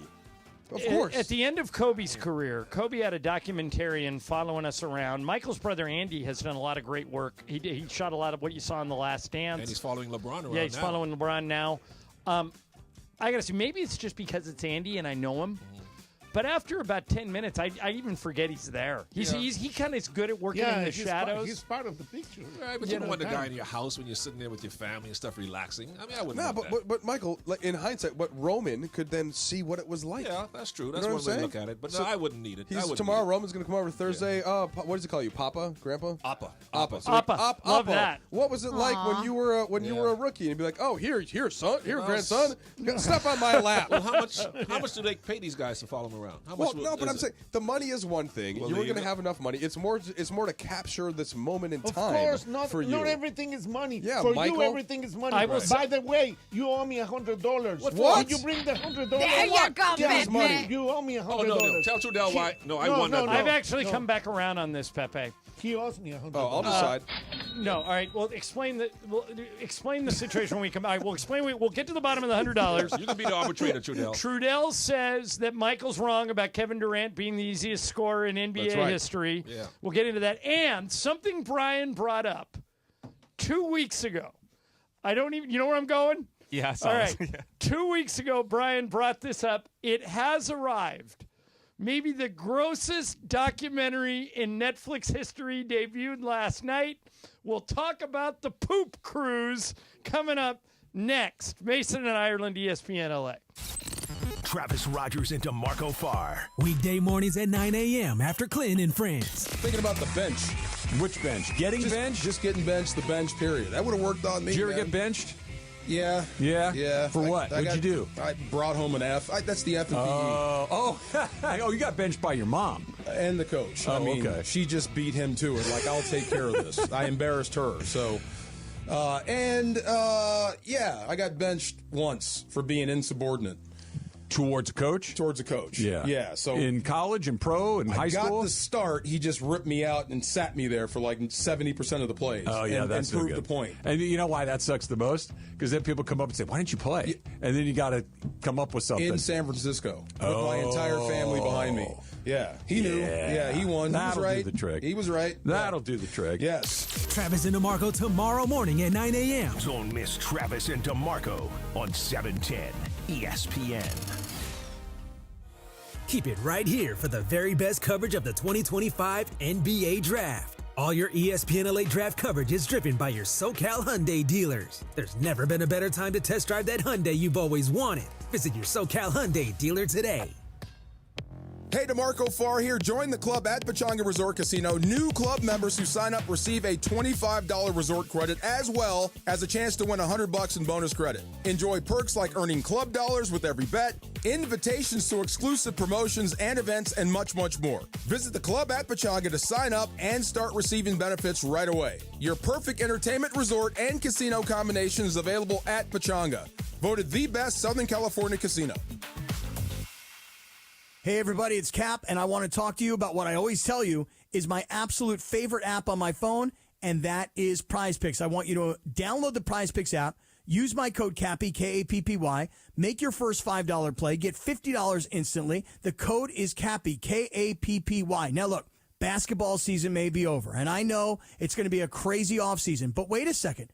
There's so much action happening on Prize Picks because baseball is now taking center stage. So if it's strikeouts or RBIs or first inning runs, you make your call. It's more or less, and you have a chance to win up to 2,000 times your cash today. And Prize Picks invented something that I always like to play, the flex play, which means you can still make money. You can cash out if your lineup isn't perfect. You can double your money even if one of your picks doesn't hit. So again, download the Prize Picks app. Use my code CAPPY, K-A-P-P-Y. Make a $5 play. Get $50 instantaneously. Prize Picks. Run your game. Hi, it's LeBron. The Lakers play here. 710 ESPN. KSPN, Los Angeles. A good karma brands radio station. And it is Mason and Ireland, your Wednesday afternoon. Trudell is sitting in for Mace. Plus, we've got Michael Thompson and PJ Mantilla. It's a loaded show. And I mean, the reunion of Thompson and Trudell. Who doesn't love that? What was that? Ted Phil Hendry's character, Ted Bell? We love to put our meat in your mouth. Yeah, it's in there. Okay. He's working on it. Mason and Ireland continues your Wednesday on 710 ESPN and always on the all-new ESPN LA app.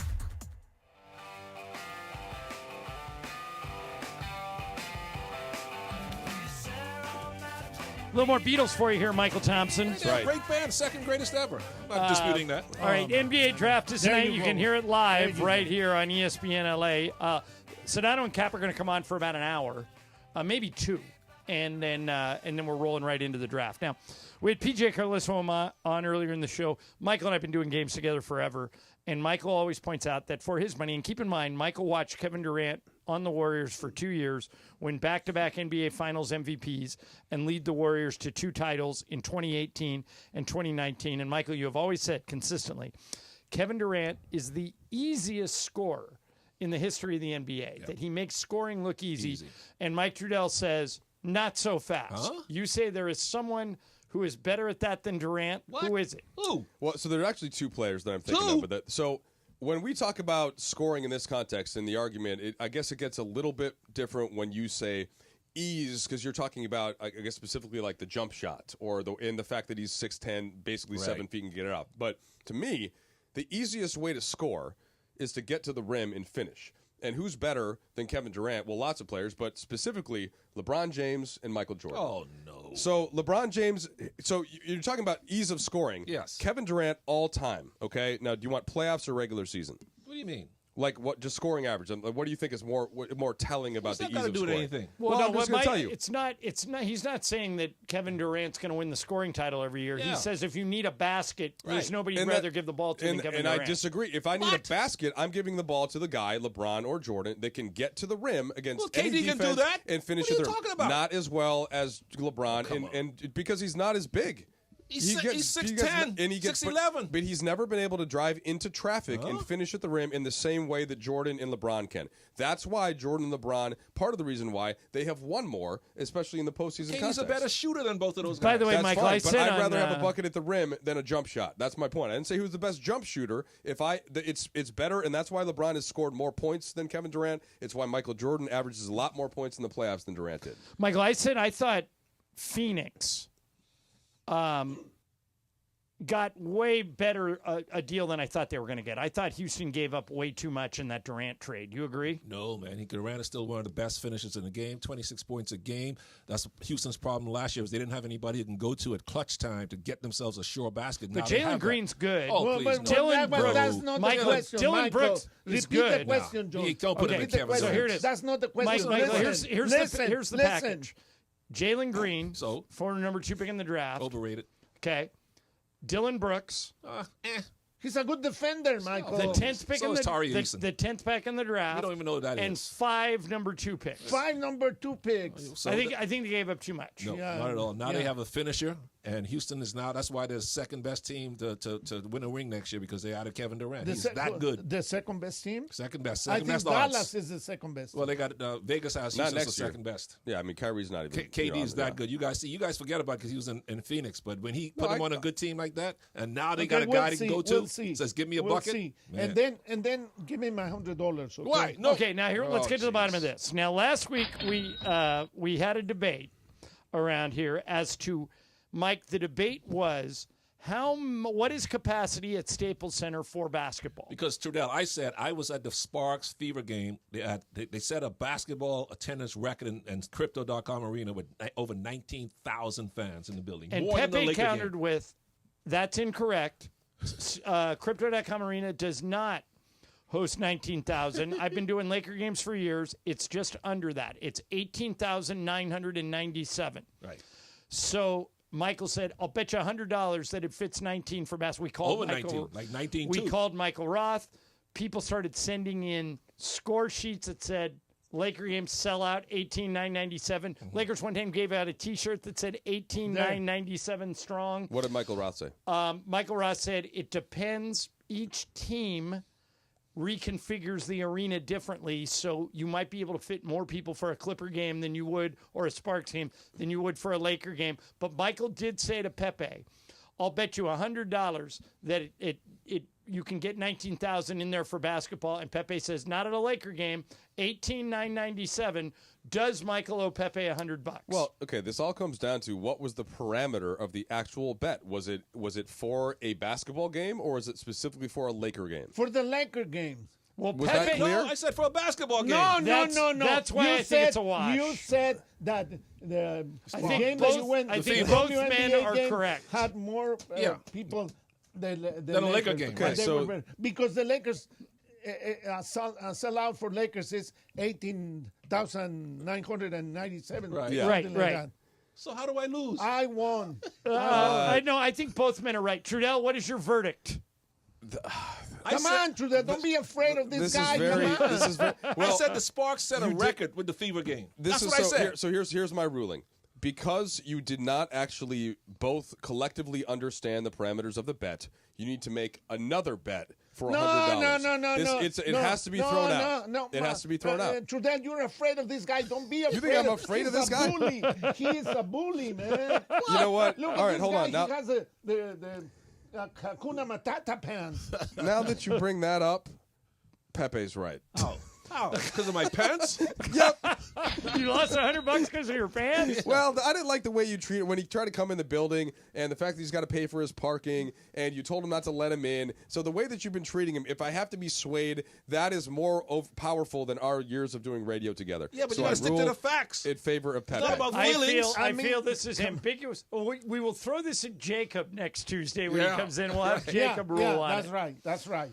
How can I be wrong when I don't change all right, the story? Can I ask one more question? So when you first proposed the bet, okay, who said Michael the bet said to Pepe? Yeah, tell me what he said verbatim. I'll bet you $100 you can fit more than 19,000 in that arena for basketball. And Pepe said, not at a Laker game. It's 18,997.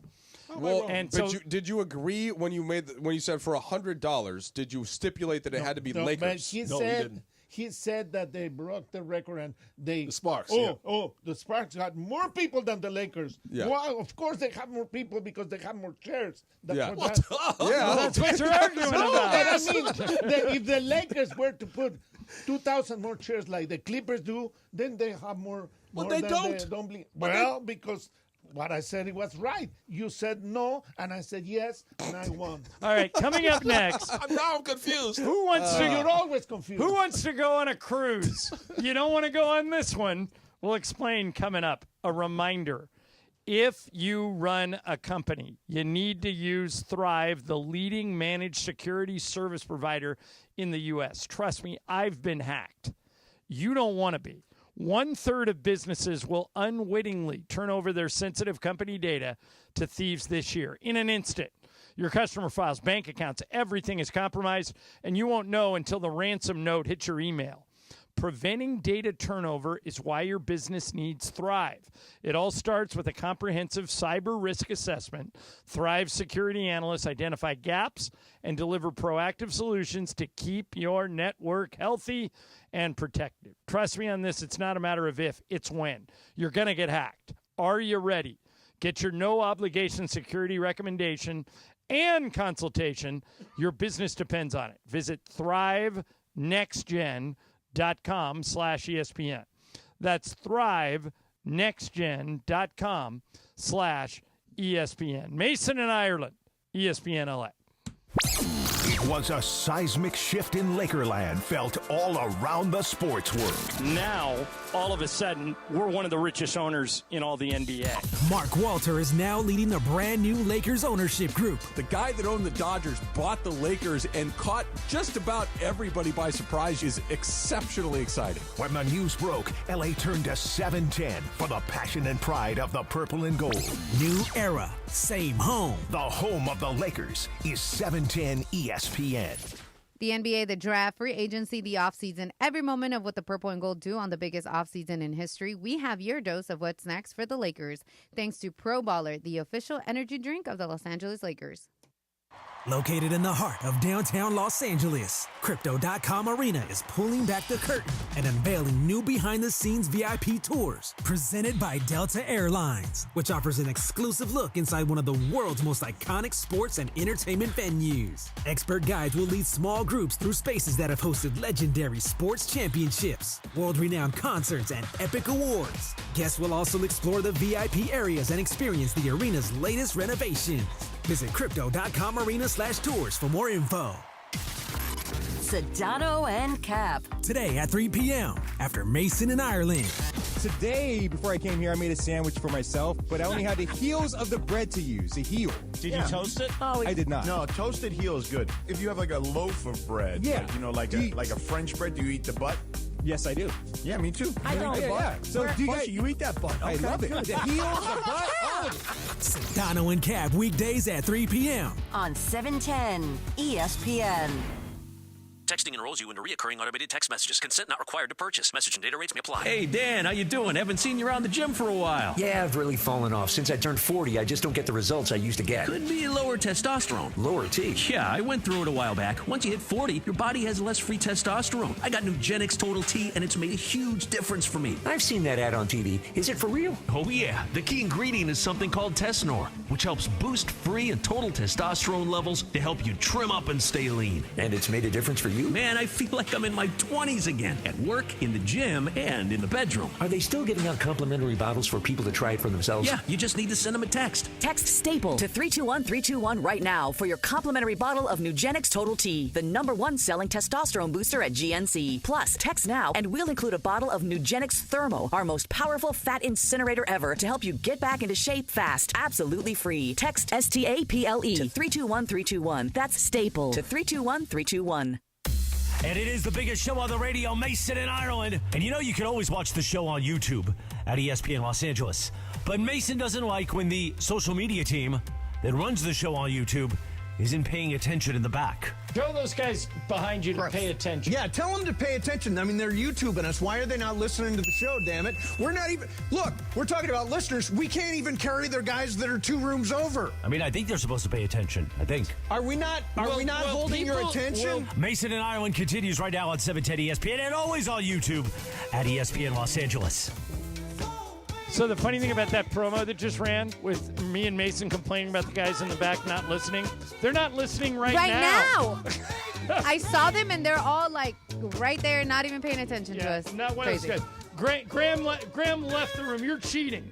Graham Metzger just walked out of the room and came in. He said, "What? I'm listening." Nobody in that room where you just were is listening. That's lack of respect.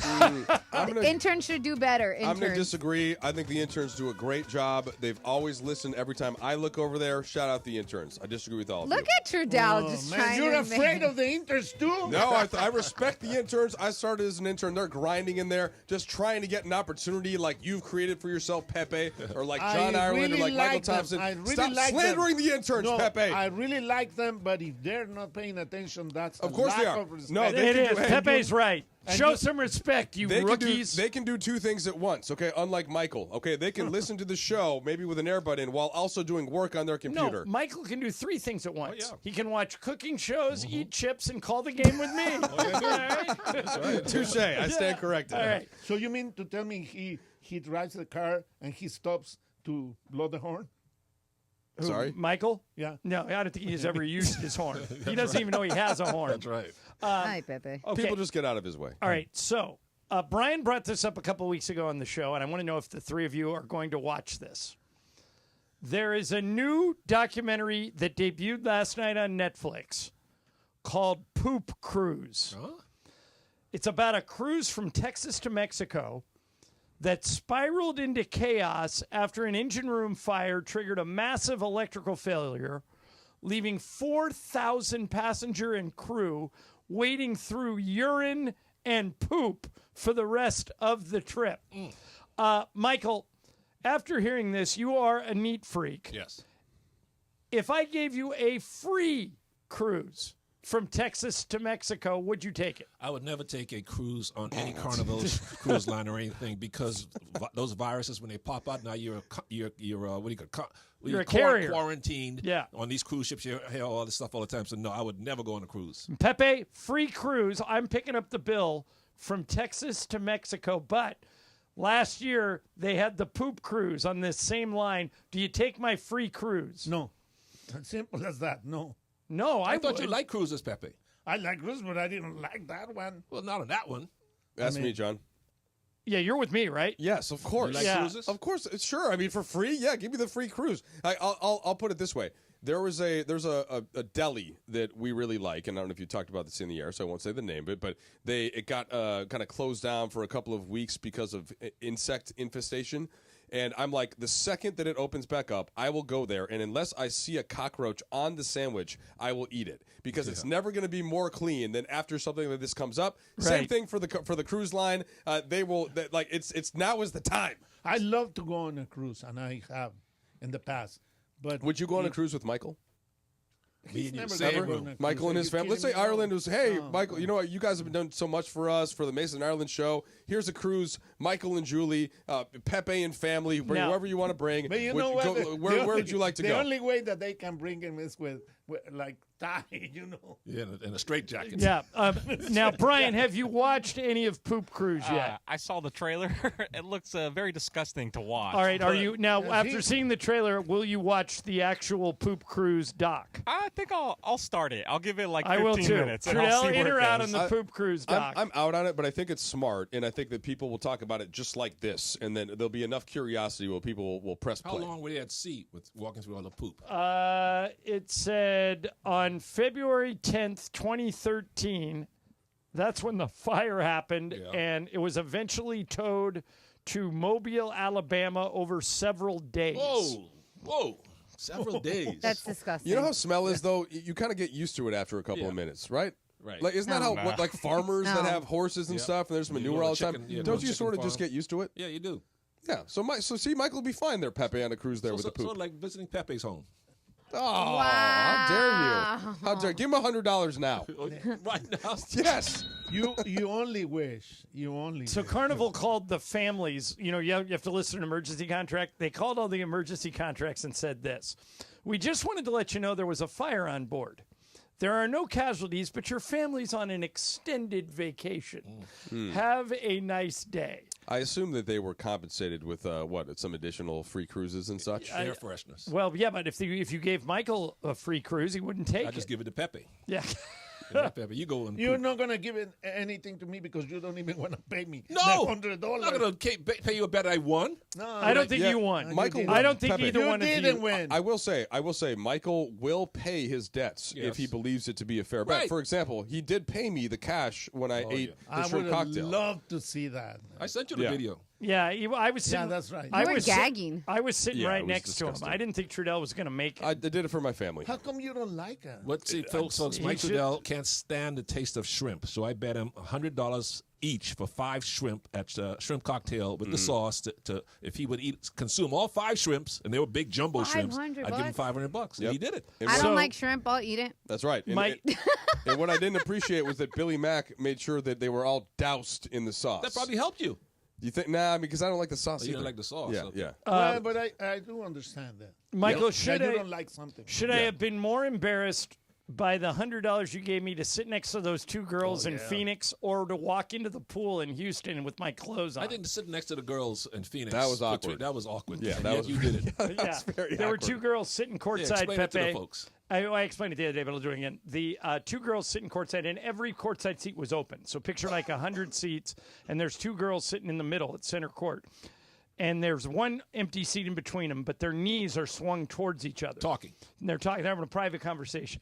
Michael says, Now, I like to go sit on any seat, folks. Picture this now. 100 seats are open. if you go sit down in between those 2 girls, And not say a word. but you cannot speak, you cannot say a word, sit there and stay there for 60 seconds. I'll give you $100. So I walk over, and I do like a parting of the Red Sea motion with my hands. The nerve to do that. And they go, what's wrong? And I point at the seat. They said, you want to sit here? You can't sit in any of these other empty seats? And I shake my head, no. They move their knees. I pop down right in between them. And they go, what's wrong with you? And I just shrugged my shoulders for 60 seconds. This is before the game. Yeah, before the game. And the one girl figured it out. She goes, oh, it's a bet. It's a dare. And I pointed at her, and I pointed at Michael, and Michael's sitting over there filming it. Yeah. You know how awkward that had to be? Yeah, but that was an easy 100. That was an easy $100 for me. Yeah. But so you guys, Pepe, are you going to watch Poop Cruise? No. No. No. Where's your of course spirit not. of adventure? No, my time is so precious. When I watch TV, I'm going to watch something like what? The History Channel, something like that. Did you watch Chespirito on Or Max? Chespirito. Yeah. It's a good show. Of course. What's Chespirito? It's a show about an actor, Mexican actor, and everybody's been like raving about it. So I'm like, I want to see it. It's actually really good. If you guys want, they have it in English. What's it on? Max. A show about a Mexican actor. What does he do? What's it called? Esposito? Chespirito. Chespirito. What kind of show is that? Yeah, just acts. Chespirito. Laura, please. Chespirito. So what does he All do? right, I'll check that out. Chespirito. Was he just acting on stage and just You watching? don't watch it. Don't watch it. But I'm just trying to No. Well, why is it compelling? Don't watch it. I don't want It's you to about his watch life, Michael. It's about his life. Like his life. It's like a biopic. Like why is Don't any watch why is any pick about or any movie about anybody Oh, interesting? okay, well, they didn't say that. They didn't say it was a documentary about his it. life. All right. Coming up next, Da, just da, da. how popular is Caitlin Clark? Oh, no, don't talk about her. She's a bum. What? You're the Have you biggest seen the Caitlin way she- Clark fan I know. My goodness. Wait, you're She's over lo- her now? You're giving her the Lamar Jackson Yeah, treatment? she's lost her The Tiger superpowers. Woods She hasn't. treatment? She can't shoot anymore. You She's still have- fine. I mean, last week You've already given up I've on given Caitlin. up. All right, we'll come back with You're this. nuts. Michael's here, Pepe's here, Mason in Ireland, such a ESPN wishy-washy LA. guy. And it is NBA Draft Day, round number 1 tonight at the Barclays Center in Brooklyn. You'll hear all the coverage courtesy of ESPN Radio right here on 710 ESPN, 710 a.m. on your radio starting at 5 p.m. and on the ESPN Radio tile on the all-new ESPN LA app. NBA Draft Day number 1. And don't forget day 2 tomorrow when the Lakers are on the board. All the coverage right here on your home of the Los Angeles Lakers and the NBA, 710 ESPN and the all-new ESPN LA app. Tune in tomorrow for a chance to win tickets to Jake Paul versus Julio Cesar Chavez Jr. Listen for the cue to call tomorrow during a 7:10 Ticket Thursday and be caller number 7 and win a pair of tickets to Paul versus Chavez Jr. at the Honda Center this Saturday, June 28th. Stay tuned tomorrow for your chance to win or visit Ticketmaster.com to purchase. Don't navigate the legal system alone. Hey, it's Travis. At the personal injury law offices of Joseph S. Normand, they will fight tirelessly to get you the max compensation you deserve. Joe and his team understand the emotional and financial toll that an injury can take on you and your life. Call 213-747-2000 or visit normandlegal.com. The law offices of Joseph S. Normand have helped thousands of people like you recover millions of dollars in settlements and verdicts. Visit normandlegal.com or call 213-747-2000. Your recovery is their priority. This is an ad by BetterHelp. With over 35,000 therapists, BetterHelp is the world's largest online therapy platform, having served over 5 million people globally. As the largest online therapy provider in the world, BetterHelp can provide access to mental health professionals with a diverse variety of expertise. Talk it out with BetterHelp. Our listeners get 10% off their first month of therapy at BetterHelp.com/timeout. That's BetterHelp, HELP.com/timeout. Prescriptions require an online consultation with a healthcare provider who will determine if appropriate. Restrictions apply. See website for details and important safety information. Price varies based on product and subscription plan. Hey guys, let's talk ED because millions of men experience it, but not everyone can access or afford treatments like Viagra. Well, Hims can help. Through Hims.com, you can get a full range of treatment options for ED, including daily or as-needed meds through a 100% online process. It all starts with an online intake form. Get started at hims.com/joy, and from there, a medical provider licensed in your state will determine if ED treatment is right for you. If prescribed, your medication is shipped to you for free.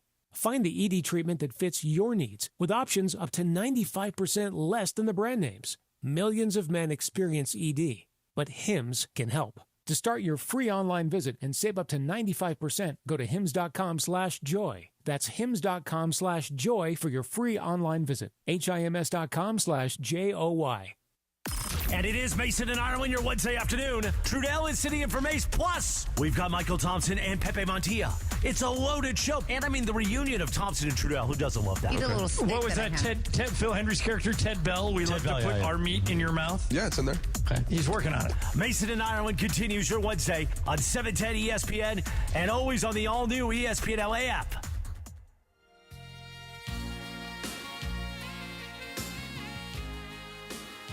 All right, Game of Games is coming up in about 10, 15 minutes. Michael's game today. His games are always good. What's the topic, Michael? The draft, the NBA draft. See what you guys know about the history of the draft. Who's the favorite? And this you should Ireland? No, you're going to win this one, Trudell, because you know your basketball. All right, we'll see. That's coming up in about 10 minutes. Don't do it. Yeah, give it to So why? Because you said that he's going to win. No way. I'm not going down without a fight. Yeah, I won't. Ireland should always be considered for any trivia game. Okay, so Michael, tomorrow we're going to have Christine Brennan on the show. Yes. She has written the book on Caitlin Clark that just came out. So we'll get into this with Christine, but I wanted to ask you, this is an indication of how popular Caitlin Clark is. Mm-hmm. Her teammate, she has a teammate named Sophie Cunningham. Yeah. She's been in the WNBA for 7 years, but this is her first season in Indiana.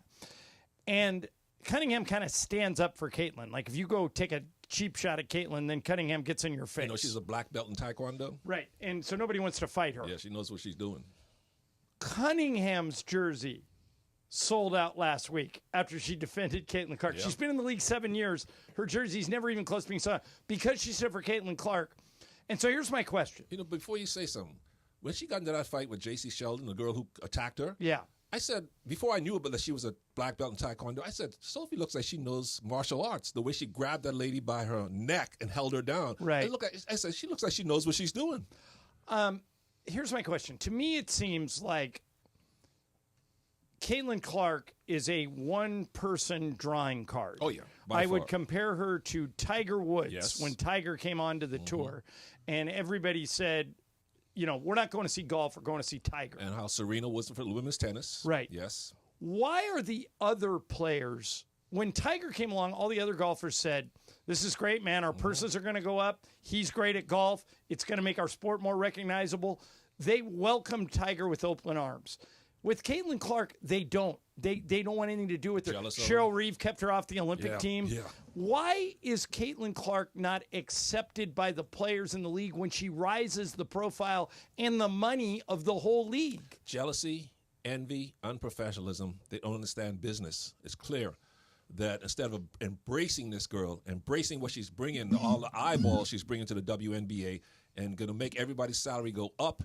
She improves the amenities, private charter, better hotels because of her presence, sold out arenas, more merchandise being sold. The ladies in the WNBA, not all of them, but most of them, or a lot too many of them, don't understand business, and she is great for business. Is there a racial component to this? Because she's white and most of the All-Stars in the league are black. No, because Sue Bird is a great player, obviously a white player. So is Diana Taurasi.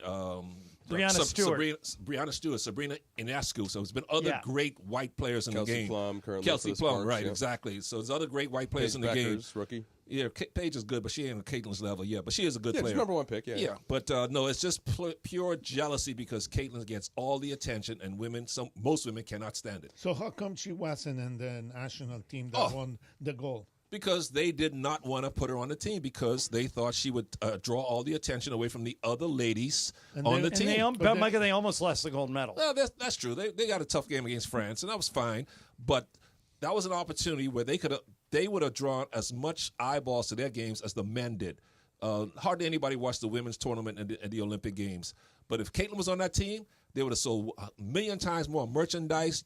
USA Basketball would have cashed in, and they did not see the opportunity. You have dabbled in WNBA. You've announced some WNBA games. I know you write about the Sparks occasionally. Why do you think Caitlin Clark has been, I don't want to say rejected, but hasn't been openly accepted by the rest of the players in the league? I mean, this has been a talking point for a while now. I think that it's a little bit more subtle than that. I think there are plenty of players around the league that have embraced her. Michael spoke to the points, I thought, eloquently about the jealousy and also just about somebody that and also look, she is a fierce competitor as well, and she isn't backing down. Yeah. No, I'm not saying this. I'm saying this is a good thing. Yeah. So there's some of that conflict to me isn't so offensive. Like it's part of what makes it interesting in some ways for people that aren't following. Like I think WNBA games are fun to watch. So I'm glad that people that haven't gotten to watch many are now maybe this Caitlin Clark. Oh, who's Caitlin Clark? And then they're going to tune in. And I can speak to this firsthand. Yeah. I was in this situation in the NBA.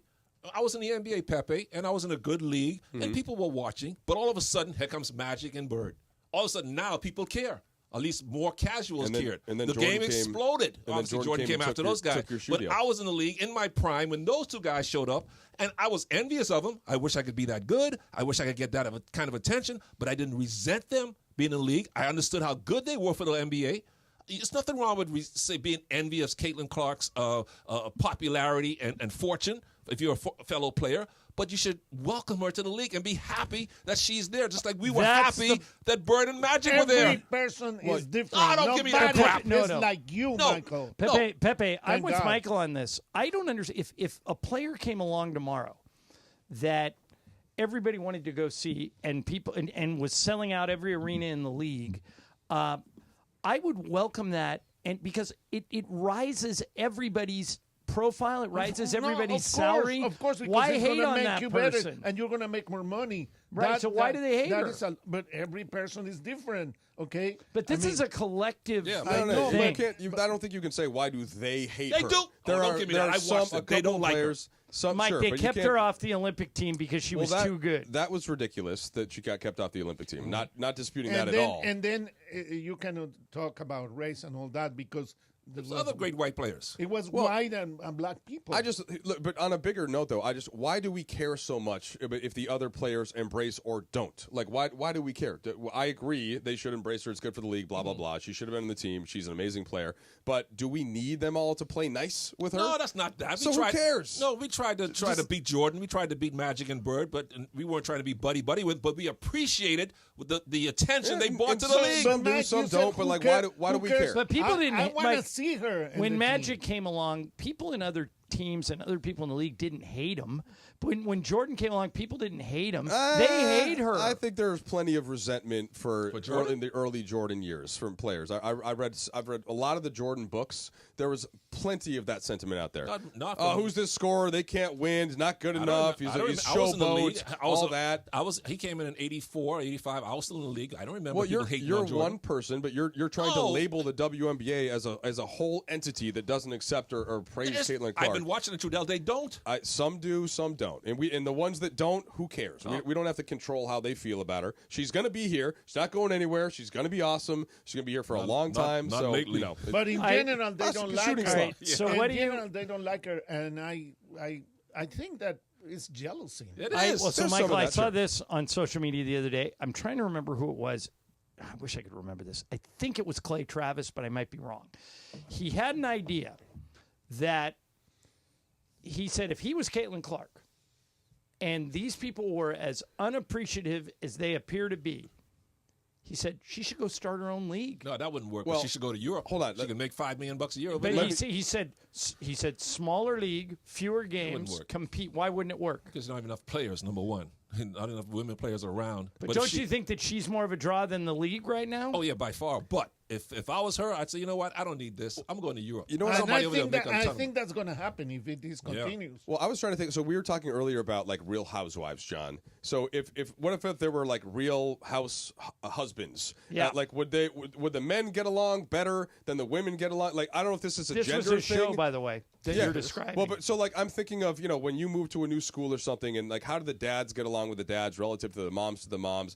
And so I don't really know. I guess I could ask my wife, and maybe we could look to international soccer and how those teams get along. So maybe there's an element of gender out there that we're not acknowledging, where women are a certain level of competitive relative to men. I don't know. Al Bundy said it best. You know who Al Bundy is? The Married with Children, That's sure. right. Yeah, I've watched some of those shows. Yeah, It makes so I much watched sense. some of that show. It makes so much sense when you see how they treat Caitlin Clark. He says, don't try to understand women. Only women understand women, and they all hate each other. So, Trudell, I don't know if you knew this, but there was a show on Fox called House Husbands of Hollywood that documented the lives of 5 husbands and their wives and families. Among the people, Billy Ashley, the former Dodger, Kevin Hart was on it.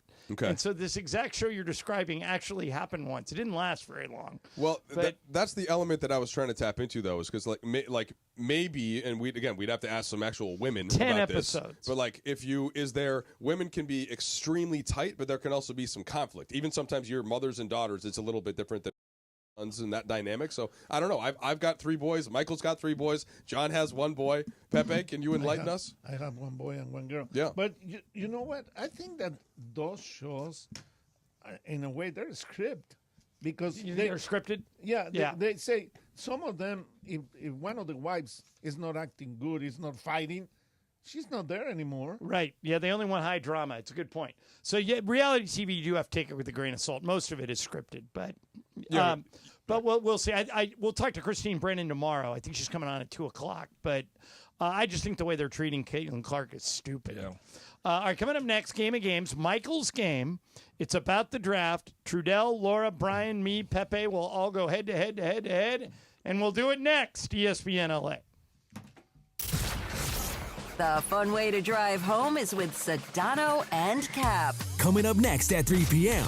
Well, I asked Cap today if he ever gets fambushed. Fambush. You know how nowadays these younger kids, they'll stalk their parents or their siblings or whoever on their tracking apps. They'll see where they are and they'll be like, okay, hey, I see you're at Starbucks. Can you pick me up? Blah, blah, blah, blah, blah, blah, blah. Can't do it. Or worse, how about you're at a fancy restaurant, you and your lady, and then all of a sudden your family fambushes you and they show up at that place? I would just be like, hey, we're here. Do you want anything for us to bring back? Like, why wouldn't you just offer it? I'm here. No, but wait, Funchy, you say that you fambush your wife. Yeah, I mean, she lets me see where she is, and she's at like a nice restaurant or someplace I like. I mean, yeah, can you bring me home something, please? Now, do you share your location with her? No, I don't. Never. Wait, what? Get out of here. Punch. What's she gonna find me at home on the couch all the time? That's what it is. Yeah, rubbing your cat. Sedano and Cap on 710. The fun way to drive home. Sedano and Cap. Hey, John Ireland here for Thrive Cybersecurity. We all know in sports that defense wins games and turnovers kill you. That's also true in business. The truth is 1/3 of businesses will unwittingly turn over their sensitive company data to thieves this year. Don't let that happen to you. Remember this website, thrivenextgen.com/ESPN. Thrive starts with a comprehensive cyber risk assessment. Their security analysts identify gaps and deliver proactive solutions to help keep your network healthy and protected. It's not a matter of if, it's when. Get ready. Visit thrivenextgen.com/ESPN. That's thrivenextgen.com/ESPN. Play defense. Use Thrive and protect your business. Hey, Joe Fortenbaugh here. Whether you're locking in your home run picks or riding with your favorite golfers this summer, ESPN Bet is your sports book for all the action. Go from checking stats on your favorite teams and players to placing bets in just a few taps. Plus, new customers can get $100 in bonus bets when you make your first $10 wager. Download the ESPN Bet app and sign up with the promo code JOEQ to get started today. Must be 21 plus. Gambling problem? Call 1-800-GAMBLER. Terms and conditions apply. See app for details. Offer not available in New York. At Progressive, we understand the bond you have with your boat. It's why people name theirs. I named my boat Sure Don't. Get it? The other day when my friend said, "Hey, Larry, you want to head back in? It looks like it might rain." I said, "Sure don't." I guess they didn't get it because they didn't laugh. Whatever you call your boat, protected by insuring it with Progressive, America's #1 boat insurer. Progressive Casualty Insurance Company and Affiliates. #1 rating based on boat market share data from ratefilings.com. 710 ESPN. And it is time for Game of Games on the #1 sports radio show in LA, Mason and Ireland. Game of Games. Game of Games presented by CallJacob.com. Call Jacob. Everyone loves a fighter, but in this town, winning matters, especially after an accident. So remember, anyone can fight, but CallJacob.com is here for you when you need a big win. After an accident, go to CallJacob.com or call 844-24-JACOB. That's 844-24-JACOB. We got the jingle. Call Jacob. Thank you. Game of Games time. Take it away, Mace. All right, no Mace today. Trudell's in for him, and Michael Thompson's here. Pepe Mantilla's here, and it's Michael's game. Brian, Laura, Trudell, Ireland, Pepe. All right, Michael, what's the game? The NBA draft is tonight. Let's hear what you guys know about the draft. Where is the draft tonight? Brooklyn, Atlanta, or Chicago? Brian. Brooklyn. Laura. It is Brooklyn. Trudell. Brooklyn. I say Brooklyn, Pepe. Brooklyn. Brooklyn. All right, everybody got it. Cooper Flagg will go #1 tonight. He will be the first white American player drafted since who? Larry Bird, Bill Walton, or Kent Benson drafted #1? This one is Laura. Bird, Walton, or Benson? Go Walton. Trudell. Benson. Bird was... It's not Bird. It's which one? Benson was 76. Who was the third choice, Michael? Walton. So I went the one who was more recently drafted, right? So it's Benson. Pepe. Benson. Brian. Benson.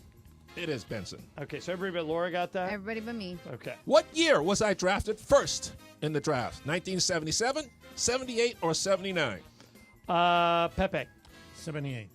Brian. 78. Laura. Sure, 78. Trudell. Said that like 5 times on the show today. 78. Yeah, 78. Everybody gets a point for that one, right? Yep. 78. Who was I drafted by? Seattle, Portland, or Indiana? Pepe. Portland. Brian. Portland. Laura. Portland. Trudell. I mean, the Blazers should have taken Larry Bird, but Hey! yes, it was Portland. That's not the point. All right. So here's the total. Trudell, Ireland, Pepe, Brian 4, Laura 3. All right, here we go. VJ Edgecombe of Baylor is from the Bahamas. He is projected to be a top 4 pick. How many Bahamians have gone in the first round in the draft? 4, 5, or 6? Trudell. Does Clay count as Bahamian? Well, not really. Okay, I was going to ask the same thing. 4. I only know of 2, so I'm going to say 4, but it's a guess. Pepe. It's 4. Brian. I'll try 5. Laura. I'm going with 4. It is 4. Me, Ayton, Buddy Fox, Hield. and Heald. Yeah. Okay, so right now it's Ireland, Trudell, Pepe with 5, Brian and Laura with 4. What pick do the Lakers have in tonight's draft? 55, 56, or 57? Pepe. 55. Brian. 56. Laura. I'll try 57. Trudell. 55. I also say 55. It is 55. All right, so the 3 leaders keep leading. Go ahead. This one is for Northwestern alum Mike Trudell. All right, you'll go last, Trudell. So you better get this one, Mr. Wildcat. True or false? Everybody guess. True or false? Since the NBA's inception, no Northwestern player has ever been drafted in the first round. True or false? Since when? Since the NBA's inception. That means the beginning, Pepe. El empiezo, Pepe. All right, I'll go first. I'm going to say... True or false? I'm going to say that's true. Pepe. I think it's false. Brian. True. Laura. I will go with false. Trudell. Sadly, true. No, Right. Northwestern. It is true. It is? Okay, so Evan Trudell got Eschmeyer it. was Evan Eschmeyer's I second got round it. pick. But Laura, did you get it? I got it. Oh, no, Brian got it. Okay. I didn't get it. Yeah, so it's Trudell 7, Ireland 7, Pepe 6, Brian 5, hurt- Laura 4. that's hurtful, Michael. This that you would one's put that in there. This was for Pepe and Laura. Oh, Lord. You two better know this one, or else turn in your Mexican card. All right, we'll let those two go last. How many players born in Mexico have been drafted into the NBA? Cero, uno, dos, or tres. I speak Spanish. Okay, Brian. Pretty good. 0, 1, 2, 3, or 4? No, 0, 1, 1, 0, 2, 1, or 3. 2, or 3. You're going, Brian, you're going 2. Trudell. 2. I only know of one, but I think there's got to be one that I don't know about. So I'm going to go 2. Pepe. 2. Laura. I should go 2. Everybody said 2, but I want to say 1, so why not? Laura, you're the only Mexican here. Uno. Eduardo Nájera? Eduardo Nájera, second round. Más to uno, Houston. Pepe. Okay. So I should have stuck with my gut. All right, so right now it's Trudell 7, Ireland 7, Pepe 6, Laura 5, Brian 5. Here we go. How many number 1 overall picks won a championship with the team that drafted them? 10, 11, or 12? Straight guess here. Brian. 10. Laura. I'll go 11. Trudell. Yeah, there's not enough time to do the math here. I will say 12. I'll go 12. Pepe. 11. It is 10. Oh, Brian. Brian got it? Okay, so Brian, you are one back with Pepe. How many first-round picks drafted by the Lakers won a ring with the Lakers? 12, 13, or 14? How many? No. First-round picks drafted by the Lakers won a ring with the Lakers. 12, 13, or 14? Again, this is a straight guess. I'll go 13. Trudell. 13. Pepe. 14. Laura. I'll go 12. Brian. 14. What's the answer, Michael? 12. Yeah. All right. Laura is now climbing up the ladder. Right now, wow, it's close. Trudell 7, Ireland 7, Pepe, Laura, and Brian 6 each. Brian, Michael, do you have at least 5 more? Oh, yeah. Okay. How many first picks in the draft have the Lakers had? 2, 3, or 4? Pepe. 2. Brian. 3. Laura. I'm also going 3. Trudell. 2, 3, or 4, did you say, Michael? Yep. 3. I had this on yesterday's show. It is 3. It is 3. Baylor, Magic, and Worthy. Elgin Baylor, Elgin. Magic, and Worthy. Everybody but Pepe. Everybody but Pepe got that? Okay. Oh, man. Of the 78 first picks throughout NBA history, how many have been foreigners? 10, 11, or 12? Well, you were the first one in 78. Trudell, you go first here. 10, 11, or 12? 11. I'll go 12. Pepe. 10, 11, or 12? I'm going to say 10. All right, Brian. 11. Laura. I'm also going 10. It is 12. Boom! Ireland got the lead. Are you counting Tim Duncan? No, he's American.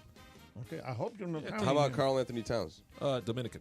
Well, no, he's from he's Well, born that's in New Jersey. No, he was born in New Jersey. Yeah, so I get the point. No, quit arguing. We had anything. He's classified Michael him is the incorrectly. judge. He plays. Hey, Michael, do you want to give Trudell and Pepe -1 for No, complaining? they're fine. Okay. Cat's born in New Jersey. Well, it's close to the Dominican Republic. Yeah, What that's are we right. talking about? How many? He plays for the Dominican. All right, here we go. How many teams have never had the first pick in the draft? 5, 6, or 7? This game is in protest. Okay, I have to go first. I'm going to go 5. Trudell. 5, 6, or 7, you said, Michael? Yeah. 6. Brian. 7. Laura. 6. Pepe. I have to say 7. It is 6. Yeah. Denver, Indiana, Memphis, Miami, Utah, and Oklahoma. Never had a number So, Trudell got Laura it. and Trudell. Laura and Trudell. Yeah. All right, Trudell has tied me for the lead. All right, Michael, let's do 5 more. You got 5 more? Yep. Okay. In 1984, which Olympian was drafted by the Bulls? Carl Lewis, Edwin Moses, or Mike Powell? Trudell. Lewis, Edwin Moses, or Mike Powell. Carl Lewis. I'm going to go Mike Powell. Laura. Powell. Brian. Lewis. Pepe. Powell.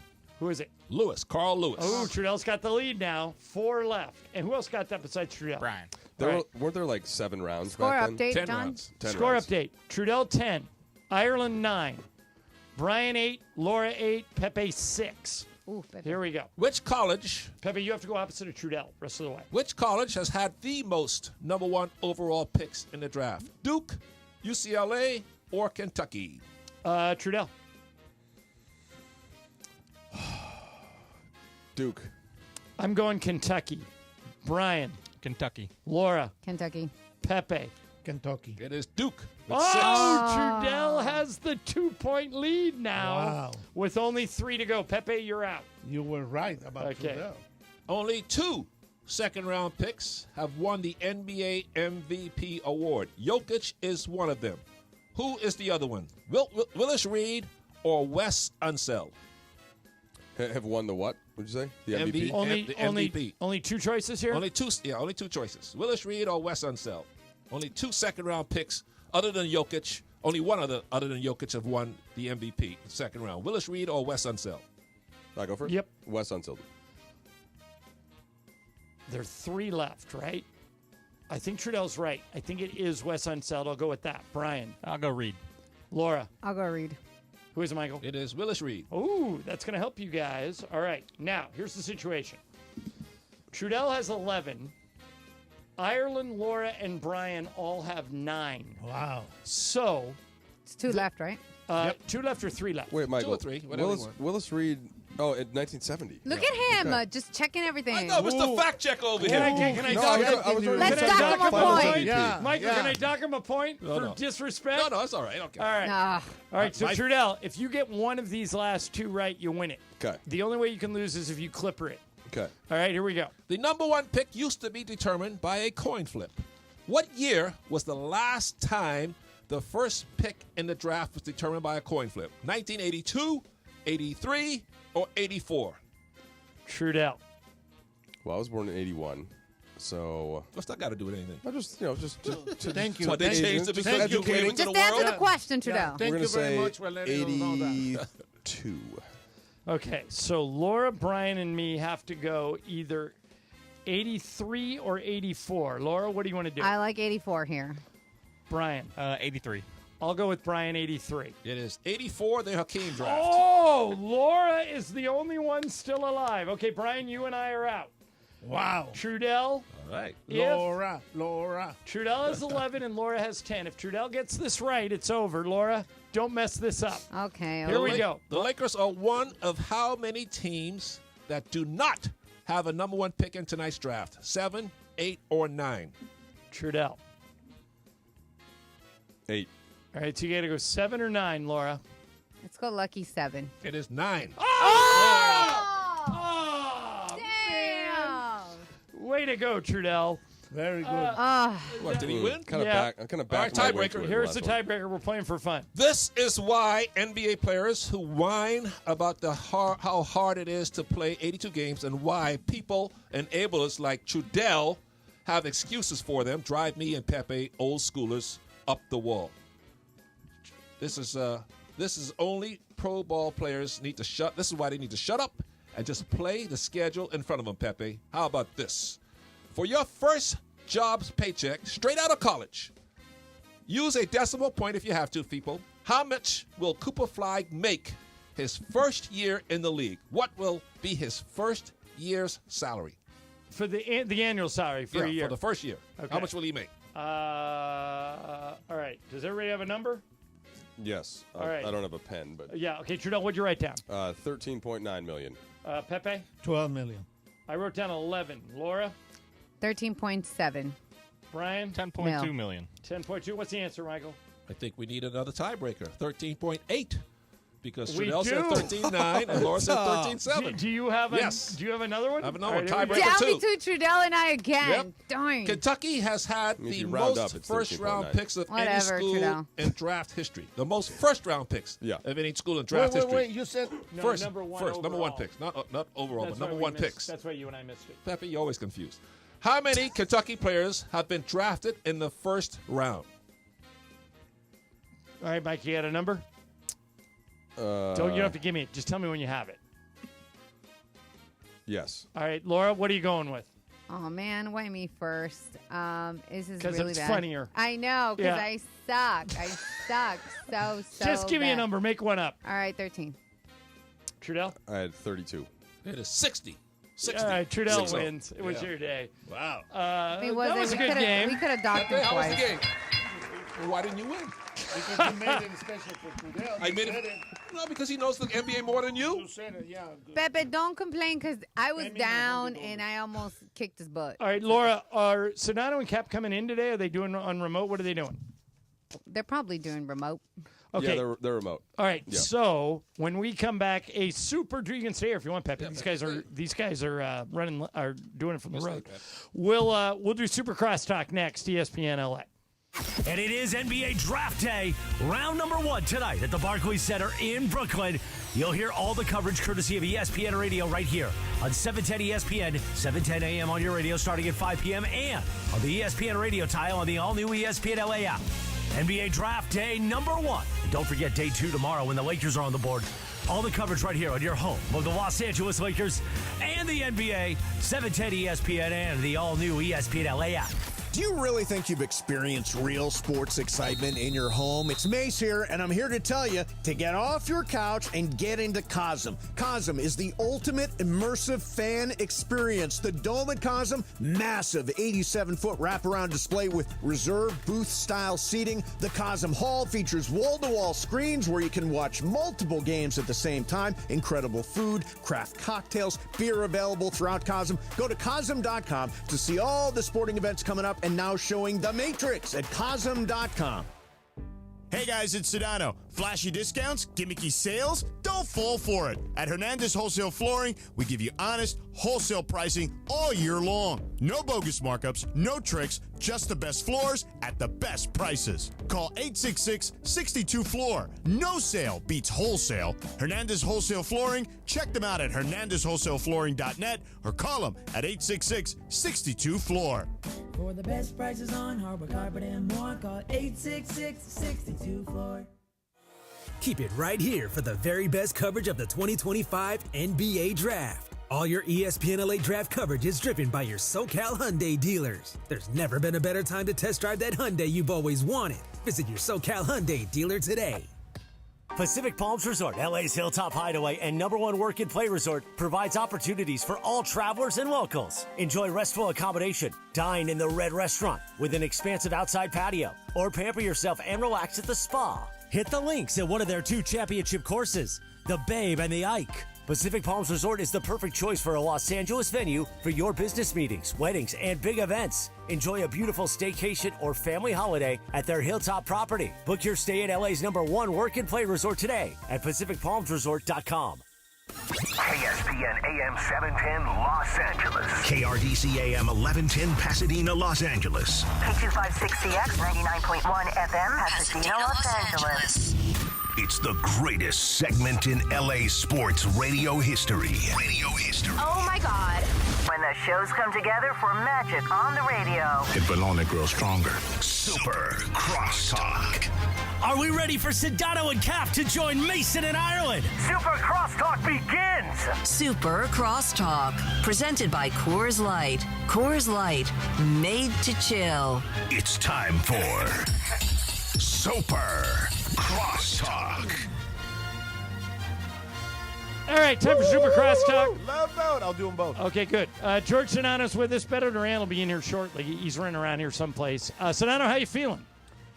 Better today. I took Good. the You sound better. The antivirals and all that stuff that I needed to take. The Zafluza, which is a 1-pill deal, and I feel much better. Hopefully by tomorrow I'm good to go and I'll be back in studio.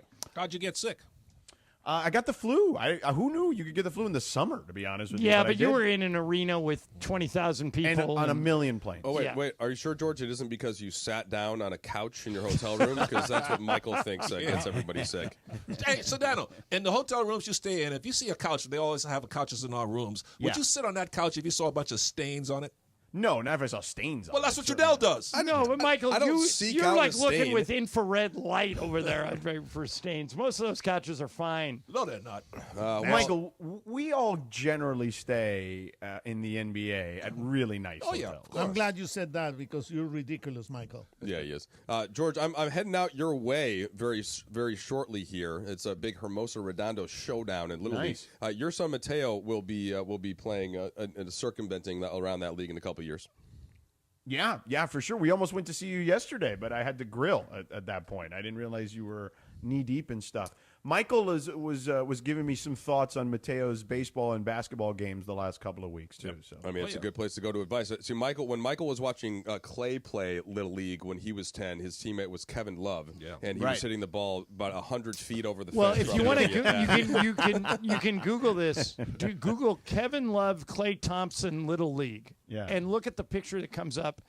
And it looks like Kevin Love is the coach. Yeah, it looks like he looks like an years adult. old. I think he drove his pickup to the game. Can you imagine being the pitcher and then Kevin Love walks up to the plate and you're like, oh, no. Oh, we worried about it, Sedano, because if he lined one back to the pitcher, he could kill the kid. Yeah, seriously. You know, so we worried That about almost that. happened in the Dodger game last night. Justin Robleski almost got his head taken off. Yeah. Hey, one of the rumors, and you're going to hear all sorts of rumors over the next 48 hours. The first day of the draft. And George, you guys are walking right up to the first pick, right? You're going till 5? Yep. The first pick in the draft, which will be Cooper Flagg, is in 2 hours. One of the names being kicked around on the internet as a possibility for the Lakers, and it kind of depends who you believe, is Andrew Wiggins in Miami. Michael, you watched Andrew Wiggins when he played with Clay. Is he a guy that can help you at this stage of his career? He's 30 years of age. He's a two-way player. He could definitely help the Lakers. I like Andrew Sedano, Wiggins. are you an Andrew Wiggins fan? I'm not a huge Andrew Wiggins guy. I think that he kind of fades in and out of games sometimes. I think in Golden State he kind of hit like the perfect sweet spot where, you know, Clay was coming back super healthy, had a great year off the injuries. Draymond was still in his peak and Steph was still at his peak, and he kind of got to fit that role. I know he was the second leading scorer on that team, but I don't feel like he was the second most impactful player on that In the finals against Boston, he was like the second best player. He was in that series, but I just feel like overall during that season, I feel like he was probably like their fourth best player most of that year. You don't think he could help the Lakers with his Yeah, I versatility? think he can help, but I just don't think like he's. Do I think he's like a huge upgrade over someone like Rui? I don't know if he's a huge upgrade, is what I would say. Okay, so Cooper Flagg, who's going to go number 1 tonight, is the 4th freshman ever to win the Wooden Award. The other 3 are all in the NBA currently. Take a shot. Yeah, Anthony Davis. Anthony Davis is 1. Zion Williamson. Zion Williamson is 2. And the other one is Kevin Durant. Yeah, very good. Yeah, Didn't even take But by the way, Trudell says it's not the easiest scorer he's ever seen. Who could score the ball easier than Kevin Durant for you, Sedano? I would say this. He's in the conversation of guys. There are guys who make it look easy. I agree with you, Michael. I think he's in that conversation. I feel like a guy that never gets mentioned in that conversation that should be is Tracy McGrady. Offensively, he was so smooth most nights.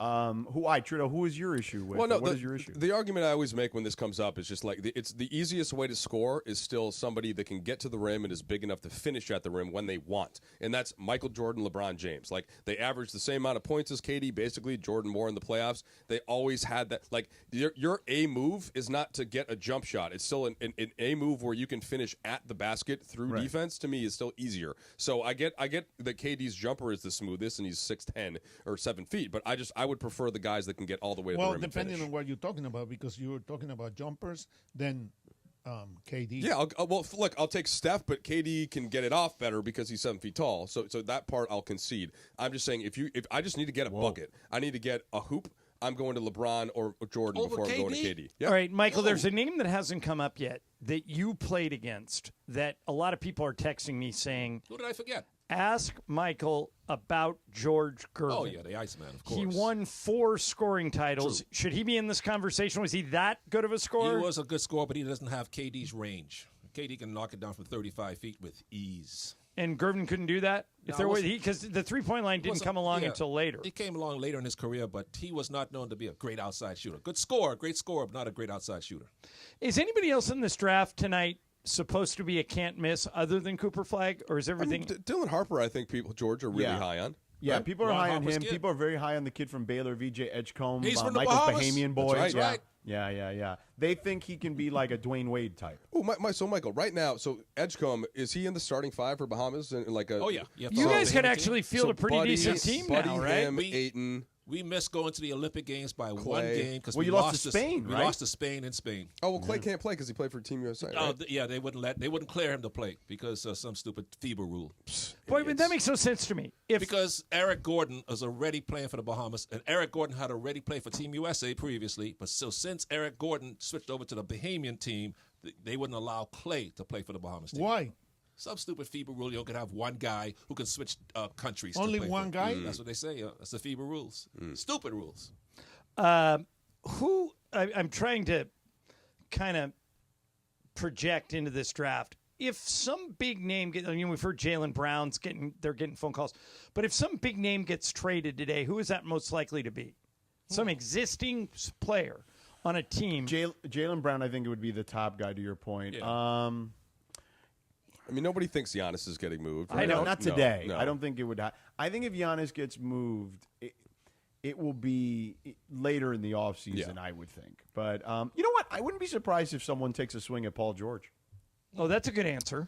I mean, maybe this is not huge names, but like maybe one of the Portland bigs, right? Just because now DeAndre Ayton or Robert Williams. Robert Williams, maybe something like that. I don't know if there's another star adjacent type that would move though that I've heard, but it could be somebody out of the blue. Why is Giannis being stubborn or silly, thinking that he could stay in Milwaukee and win? Doesn't he see the windows closed? Well, I think honestly, what happened to the Pacers probably makes him feel like the chance is still available to him. Perhaps, you know what I mean? Because the East is going to be so much weaker. He's there by himself though, because Damian's out next year. Right, Damian's out, and Kyle Kuzma's not very good. Well, Mike George, we asked a question earlier on the show. If you're Jason Kidd and you have your choice, he doesn't have his choice. There's permission involved. But if you had your choice of coaching the Knicks or the Mavs, Michael said that's easy, Mavs. I say Knicks because the reason I say Knicks, George, is because your road to the finals is much more palatable. Sure. So just for next year, though, right? Long term, maybe. Well, not. I mean, you figure he's going to coach for 3 to 5 years. He's got a better chance of winning the title in the East than he does going to any team in the West. The West is loaded. But he's going to have a really good team in Dallas. And besides, he's going to have more pressure coaching in New York. Yeah, and he played there for a season, so he gets that. I think that J. Kidd, it feels like him and the front office, beyond even the Luka stuff, I think maybe didn't see eye to eye, but I get the sense that he's going to end up having to – he wants a contract extension is what he wants. So if they give him that, he's going to stay there. If Milwaukee decided to call Dallas today and ask for that number 1 pick for Giannis, you think Dallas would take it? Well, there'd be other parts to make the money work. Well, right, you have to make the money work. Well, is the obviously, problem. Michael and I said no deal. John I wouldn't trade Flagg. What would you do? I would take Giannis in that scenario, George. I would take Giannis too. Pepe, how about you? Giannis or Flagg? No, I keep the young guy. Well, because for the future, the guy's it's a future of. Yeah, but we know Giannis can win the title almost by like himself. if you're telling me it's Cooper Flagg and like what it would have to be like AD or something. That's a lot though. No, it won't be AD. It would be parts. It would be PJ Washington, Daniel Gafford, Clay. Clay, somebody like that. Yeah. Michael, you're gonna have to go see Clay in Milwaukee in that scenario. No, Clay's right in Dallas because the flight's you about the can't same. give up on Flagg. You got to see. You got 15 years with this guy. Yeah. By the way, you see what he could make over 15 years if he stays healthy. What? Yeah, it's like 900 million. Yeah, you sent me the thing. It's like $1 billion. Because if he gets 3 contracts, he'll make Michael, you were born too early. Salary. $900 million just a salary if he lives up to the hype and he gets 3 different contracts. By the way, wait Jaylen a minute. Pepe and I are out of this because our kids are older. Yeah. But George and Trudell and Michael, Yeah. you can do it with Roman. Yeah. As soon as the 3 of you get off the air today, I want you to put the ball in the left hand of Mateo Riggs. Mateo is a Roman. lefty. He's actually left? ambidextrous, but he swings lefty. Because then you learn how to go both ways. Oh yeah, you're right. He throws. He can throw with either hand, and he can now hit with either side. But lefty is his natural. Okay, so George, left-handed situational relievers get paid a lot of money. So every time Mateo picks up, if he can throw with both hands, make him throw left. Out of the the cited children that you've mentioned, only one of them has a professional athlete father, and that would be Roman. So but you guys' time is coming. You got 3 boys who are good athletes, and it looks like Mateo's like he's good at everything he picks so up. Mateo is left-handed. Yeah, he's a left-handed natural swinger. Yes, he swings a golf club and a bat. Are all your and a kids bat righty, lefty. Trudell? Righty, although Jet shoots left in basketball. Oh, good. Which is interesting, but everything else they do righty. George, quick one for you, because you were there for the finals, of course, in OKC. There are all these stories I saw after about how the players had to Google how to open a champagne bottle. No. Well, why couldn't you just show them? I've seen you. I've seen you open He was bottles on the before, court. George. I was on the court. I wasn't in the locker room, He but was I could have. working. Yes. He was George could have helped the young kids out. Is that a true story? That's You absolutely didn't hear that? 1,000% true. Yeah. Caruso and Hartenstein had to teach him how to open a champagne come bottle. on. How about this, Michael? Michael, those guys have never Jalen even drank Williams had alcohol. never had a drip of alcohol. Right. The corks in the bottle, you just pull it off. They couldn't figure that out. They thought Vive Clicquot was like a French emperor. I can understand that. Pepe, how do you know? Why don't you teach these boys a little on, Michael. manners, couth? That had to be a made-up You story. could also. No, tell that's them how to real, smoke a Michael. I cigar. swear to God. They didn't know how aren't to open a champagne bottle. Correct. There you go. Well, they better get used to it. They got a pretty good team there. All right, How did they win a title? They're in great shape.